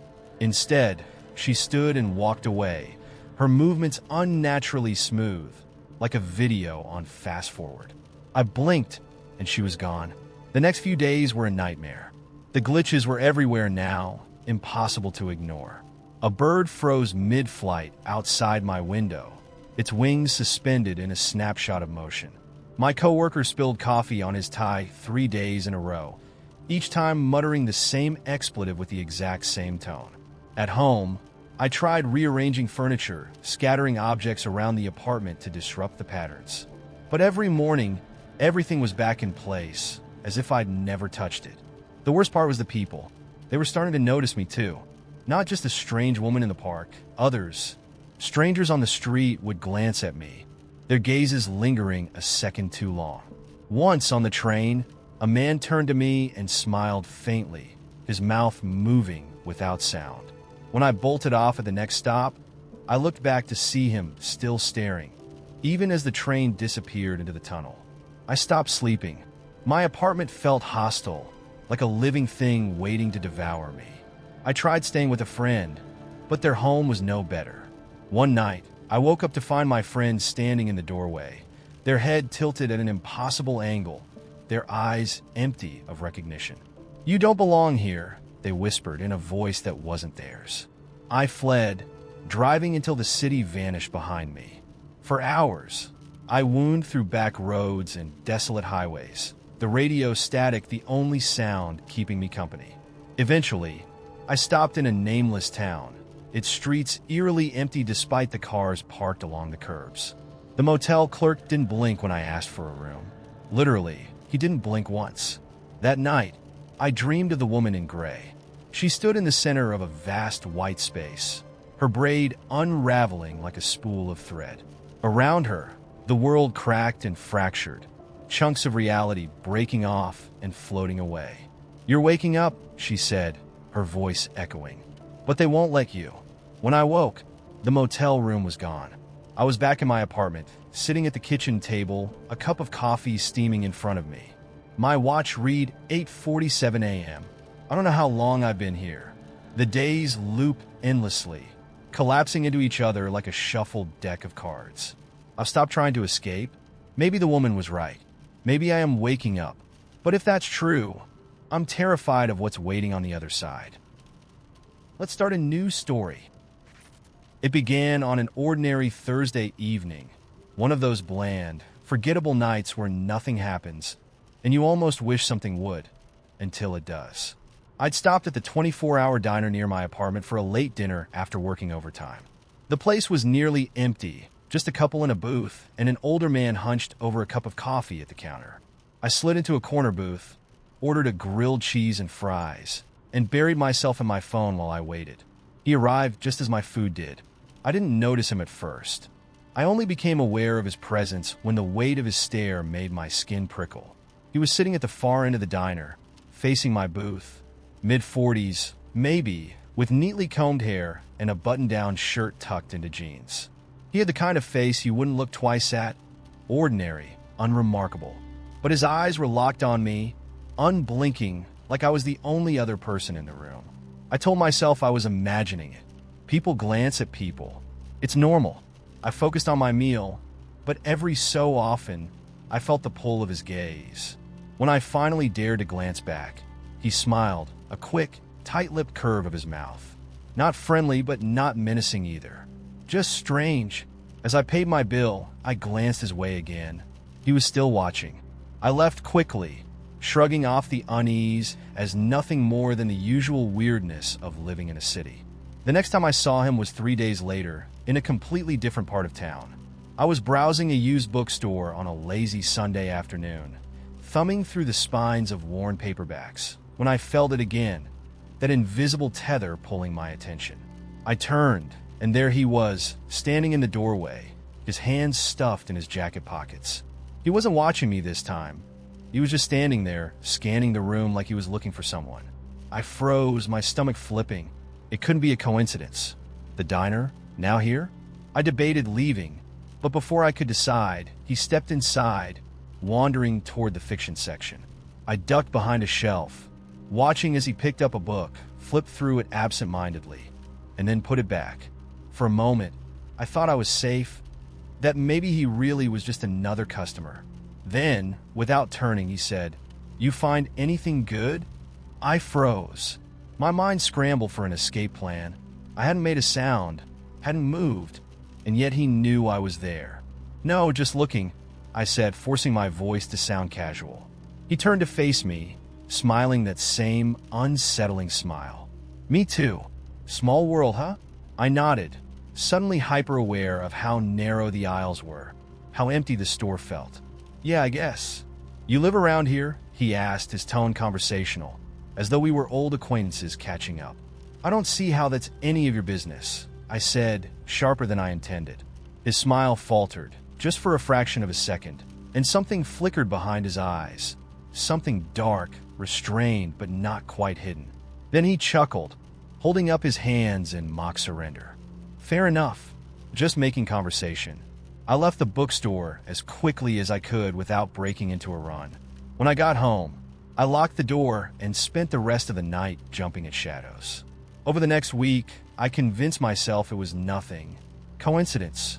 A weird guy who happened to show up in the same places as me. I couldn't let one unsettling encounter dictate my life, so I went back to my routine. That's when the notes started. The first one was taped to my apartment door. "You have a beautiful smile. I hope you're doing well. No signature. No explanation." My stomach dropped as I stared at the words. I looked around the hallway, but it was empty, quiet. The second note came 2 days later, slipped under my windshield wiper.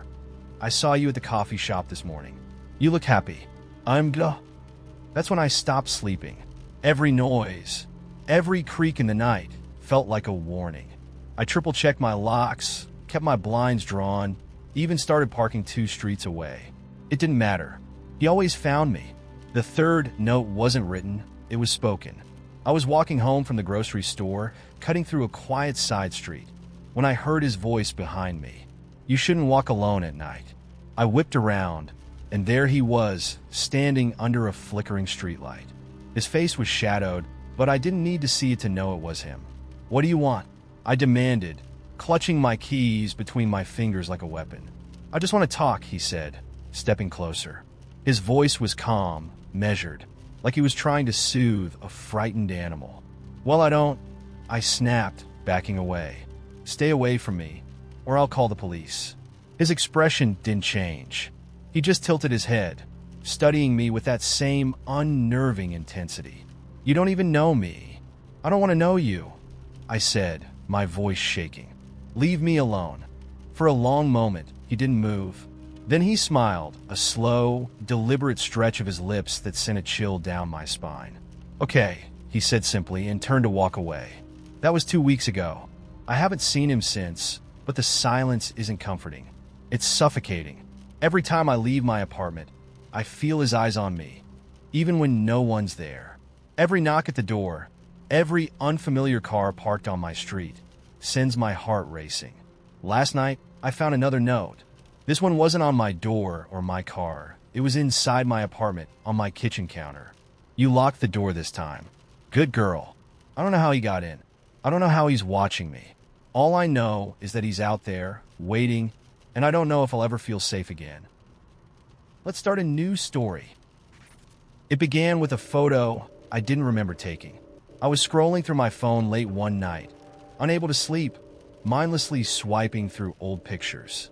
There were the usual suspects, shots of my cat, half-eaten plates of food I'd thought were artistic at the time, and blurry concert selfies. Then, out of nowhere, I landed on it. A picture of my bedroom. It was perfectly centered, taken from the doorway. The bed was unmade, the curtains drawn just as they were now, the same pile of clothes slumped on the chair in the corner. It wasn't just similar, it was exactly how my bedroom looked at that moment. Even down to the glass of water on my nightstand that I'd just set down an hour ago. My chest tightened. I hadn't taken this photo. I sat up and locked my bedroom door. For the next hour, I scoured my phone for answers. Maybe someone else had taken the picture? But who? I lived alone, and my phone hadn't left my side all night. It wasn't timestamped for an earlier date. Either, it was from tonight. That was impossible. I deleted it and tried to shake the creeping unease. I'd been feeling off for weeks, stressed from work, sleeping poorly. It was probably a glitch, I told myself. Some weird artifact from my camera roll. But part of me knew better. A few nights later, I noticed the tapping. It started faintly like the click of nails against glass. At first, I thought it was rain, but when I checked, the sky was clear. The sound came again, sharper this time. I moved closer to the window, heart pounding, and peeked through the blinds. Nothing. Just the dark outline of my backyard, lit faintly by the neighbor's porch light. I convinced myself it was a branch brushing against the house or some nocturnal animal. Still, I double-checked the locks before going to bed. I slept with the lights on that night. The tapping became nightly. Always faint, always brief, like it wanted me to know it was there, but not enough to prove anything. I recorded the sound on my phone, trying to catch it in the act, but every time I played it back, the audio was blank. It was maddening. I felt like I was losing my grip on reality. Then the photos started appearing again. This time, it wasn't just my bedroom. One showed me sitting at my kitchen table, eating dinner. Another was of me brushing my teeth in the bathroom mirror. My stomach churned when I saw them. They weren't blurry or accidental. They were deliberate, perfectly framed. And worst of all, they were taken from angles where no one should have been standing. I called the police, but the officer on the phone didn't seem concerned. Could be spyware, she said. You know, those apps that hack your camera remotely. Maybe get your phone checked. I hung up, defeated. I knew it wasn't spyware. How could it explain the precision, the timing, and why would anyone bother with me? That night, I locked every door and window and left my phone in another room. But when I woke up, there was a new photo on it. This one of me sleeping. The terror didn't hit immediately. It sank in gradually, like a cold hand tightening around my throat. I started noticing other things too. Objects in my apartment weren't where I'd left them. My shoes by the door were turned to face the wrong way. A coffee cup I swore I'd put in the sink was back on the counter, spotless. One morning, I found a single, muddy footprint in the hallway leading to my bedroom. It didn't match any of my shoes. I took a leave of absence from work. I couldn't concentrate, couldn't function. I spent most days locked in my apartment, pacing from room to room, trying to figure out what was happening. Paranoia consumed me. I taped over the camera on my phone, covered the windows with blankets, and sat with my back to the wall. None of it helped. The photos still showed up. The worst one appeared 2 nights ago.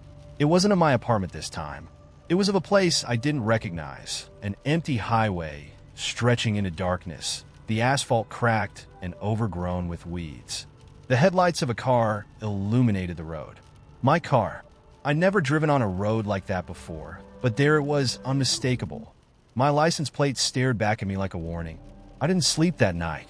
Yesterday, I woke up to a voicemail. The voice was mine. "You need to leave," it whispered. Then the line went dead. I stared at my phone, shaking. My voice. My words. But I didn't remember saying them. I don't know how to explain what happened last night.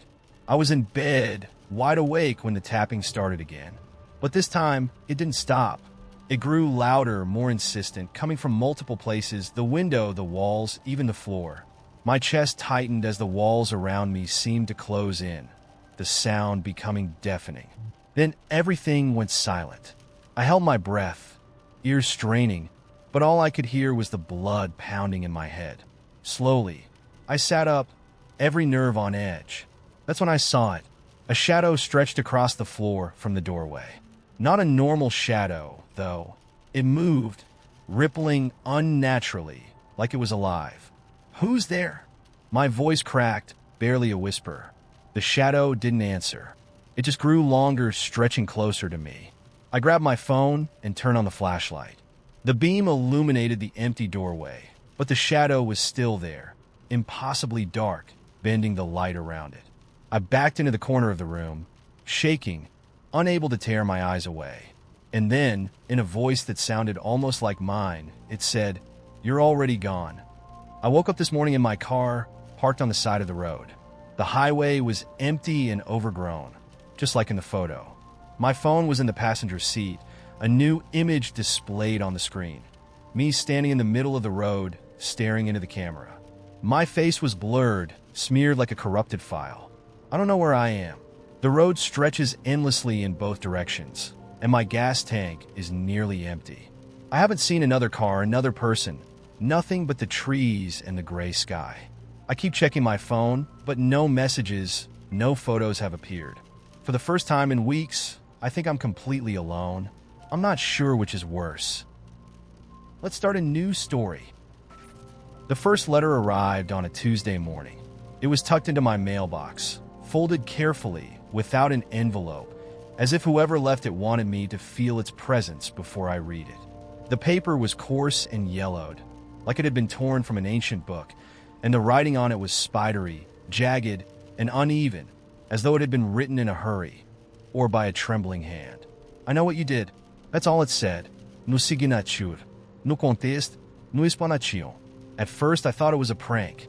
College towns are full of bored kids with too much time and not enough sense, and I wasn't exactly popular among my classmates. I threw the letter in the trash and forgot about it. 2 days later, another letter arrived, folded the same way, but this one had more weight. "You didn't even bury her deep enough. They'll find her." I stared at the note, my hands trembling as an icy pit formed in my stomach. The words felt like an accusation, but they made no sense. I hadn't buried anyone. I thought about going to the police, but what would I even tell them? Someone had sent me 2 creepy letters? That wasn't a crime. And if it was a prank, I just looked paranoid. Instead, I shoved the letter into the drawer of my desk and tried to convince myself it was a coincidence. But the letters didn't stop. Every few days, a new one would appear, each more unnerving than the last. The dirt smells of rot. How do you sleep at night? She's still out there, waiting for you to finish what you started. By the time the 5th letter arrived, I couldn't deny the effect it was having on me. I started looking over my shoulder whenever I left the house. Every shadow felt like it was watching me. Every creak in the floorboards at night sent my heart racing. The worst part was that I was starting to question myself. The letters seemed so certain, so pointed. What if they weren't random? What if someone knew something about me that I didn't even know about myself? And then, on a rainy Sunday evening, the letters escalated. I found the 6th one pinned to my door with a rusted nail. "Stop pretending you don't remember." She remembers. I tore it down and stumbled inside, my hands shaking so badly I nearly dropped the note. That night, I dreamed of dirt and shadows, of cold fingers clawing at the ground. When I woke up, my hands were covered in scratches, as if I'd been digging into something rough. I told myself it was stress. Stress could make people do strange things, even while they slept. But deep down, I knew something was wrong. A week passed without another letter, and for a brief, blissful moment, I thought it was over. But then, on a foggy Thursday morning, I heard a knock at my door. It was soft, deliberate, and far too early for visitors. When I opened the door, there was no one there. Just a small package wrapped in brown paper, resting on the doormat. My name was scrawled on the top in the same jagged handwriting. I brought it inside, my pulse quickening. It wasn't heavy, but there was a strange metallic sound when I shook it. I hesitated before opening it, as if delaying the inevitable might somehow keep me safe. But curiosity, or perhaps dread, won out. Inside was a single key, old and tarnished, tied to a strip of black fabric. Beneath it, there was a slip of paper with just 2 words. "Go back." I didn't know what it meant. Back where? To what? I hadn't left anywhere, or so I thought. But the letters had done their work. Doubt had burrowed deep into me, and the more I thought about it, the more I felt a pull like a thread tugging at the edges of my mind. The dreams came more vividly that week. In them, I was standing in a forest, surrounded by towering pines that seemed to stretch endlessly into the sky. The air smelled damp, like rain-soaked earth, and somewhere in the distance, there was a faint humming sound. I would wander through the trees, searching for its source, until I reached a clearing where the ground was disturbed, the soil uneven and raw. I always woke up before I could see what was buried there. On Saturday, unable to shake the feeling that I was being watched, I decided to leave town for the weekend. I packed a bag and drove aimlessly, hoping the distance would give me clarity. But no matter how far I went, the letters haunted me. That night, I pulled into a small roadside motel and checked in. The room was sparse and smelled faintly of mildew, but it was quiet, and that was all I needed. I fell asleep almost immediately, exhausted by weeks of paranoia. When I woke up, the key was on the pillow next to me. I hadn't brought it with me. The motel door was still locked. I didn't sleep for the rest of the night. The next morning, I found myself driving without any sense of direction, the key heavy in my pocket. The farther I went, the more the scenery began to feel familiar. I recognized a bent road sign here, a crumbling stone wall there. By the time I reached the forest from my dreams, I wasn't even surprised. The humming started as soon as I stepped out of the car. It wasn't loud, but it was constant, vibrating through my chest like a second heartbeat. I followed it into the trees, the key clutched tightly in my hand. The clearing was exactly as I'd seen it in my dreams. The soil was loose, disturbed. I dropped to my knees and began to dig, my fingers clawing at the dirt until they bled. I don't know how long I dug before I hit something hard. The box was small, wooden, and heavy with age. The lock was rusted, but the key fit perfectly. When I opened it, the smell hit me first, a sharp, metallic stench of decay. Inside was a single object, a locket. I held it up, my hands trembling, and opened it. The face inside was mine, but younger. Much younger. And beneath it, etched into the metal, was a name I didn't recognize. But she knew me, and now she was waiting. Let's start a new story. The first time it happened, I thought it was just a mistake. I was walking back to my apartment after work, the streetlights buzzing faintly in the early evening chill, when I noticed someone ahead of me on the sidewalk. Not unusual. It was a man in a gray hoodie, head down, walking briskly. But something about him caught my attention. The way he moved, the way his shoulders hunched, it felt oddly familiar. I quickened my pace, trying to get a better look. When I was about 10 feet away, he stopped and turned his head slightly, just enough for me to see his profile. My breath hitched. It was me. Same nose, same unkempt dark hair. Even the same scuff on the left side of the sneakers I was wearing. The man turned the corner, and before I could think better of it, I sprinted after him. But when I rounded the corner, the street was empty. Just rows of silent apartment buildings and parked cars. I went home, shaking off the weirdness. Maybe it was a trick of the light, a strange coincidence. A guy who happened to resemble me. That's all. The second time, there was no mistaking it. It was 3 nights later. I was at a 24-hour diner, sitting in my usual booth, trying to push through the final chapters of a manuscript I'd been editing for weeks. The place was mostly empty, the faint hum of the jukebox and the clink of plates the only sounds. I was so focused on my work that I almost didn't notice someone sitting down across from me. When I looked up, my stomach dropped. It was the man from the street. From the corner of my eye, I caught a glimpse of his reflection in the window. It was my face staring back at me. He didn't speak. He just sat there, perfectly still, watching me. His hands were on the table, palms flat. I opened my mouth, but no words came out. My throat felt dry, my chest tight. Then, after what felt like hours but couldn't have been more than a few seconds, he stood and walked out of the diner without looking back. I didn't sleep that night. My thoughts spiraled. Was I losing my mind? Hallucinating? Had someone been stalking me? Someone who somehow looked exactly like me? I tried to tell myself it was a prank, some bizarre social experiment. But deep down, I knew it wasn't that simple. Things got worse after that. I started noticing little inconsistencies in my daily life. My toothbrush was wet in the mornings, even though I hadn't used it yet. My phone had texts I didn't remember sending, short, cryptic messages to unknown numbers. "Is it done?" one said. Wait for my signal, read another. My fridge had food I didn't buy, groceries I'd never eat, anchovies, green olives, pickled eggs. At work, my co-workers began acting strange around me. When I asked Gina, the receptionist, if she was okay, she gave me a forced smile and said, "You've just been different lately. A little intense." I laughed it off, but the unease in her eyes lingered long after the conversation ended. The turning point came one night when I woke up on the couch, the TV still on, playing static. My apartment was dark except for the glow of the screen.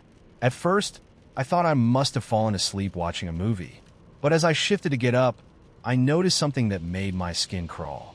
Someone was sitting in the armchair across the room. I froze, my breath catching in my throat.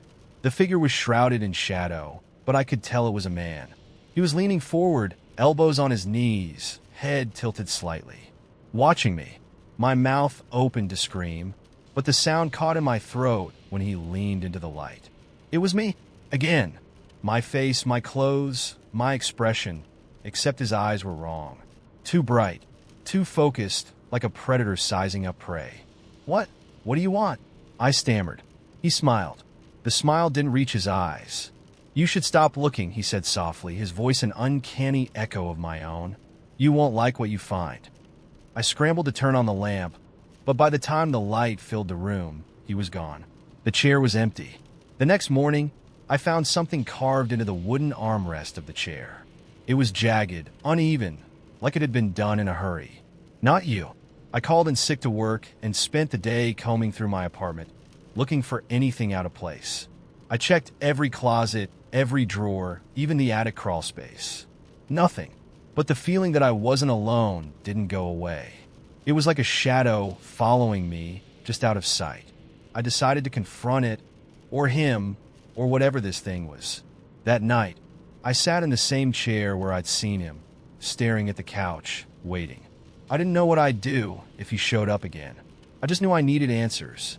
I must have dozed off at some point because I woke to the sound of faint tapping. My eyes snapped open, and there he was, sitting on the couch just like before. He wasn't smiling this time. "Who are you?" I demanded, my voice shaking. "What do you want?" He tilted his head, studying me like I was the strange one. "You really don't know, do you?" "Know what?" He leaned forward, his face inches from mine. I could see every detail. The scar on my chin from a childhood bike accident, the faint freckles across my nose. "You're not the first," he said, "and you won't be the last." "What does that mean?" I whispered. He stood up, towering over me. For the first time, I noticed how much taller he was, how much more solid. He wasn't just a copy. He was better. "You've been asking the wrong questions," he said, his voice colder now. "You shouldn't be asking who I am. You should be asking who you are." Before I could respond, he stepped backward into the shadows and disappeared. Just like that. Now, I'm not sure what's real anymore. My reflection in the mirror doesn't always move when I do. My own voice sounds wrong in recordings, like it belongs to someone else. People look at me strangely, even strangers on the street, as if they recognize me, but can't figure out from where. I don't know if I'm the original me, or if I ever was. But I do know one thing. He's still out there, and I think he's waiting for me to figure it out.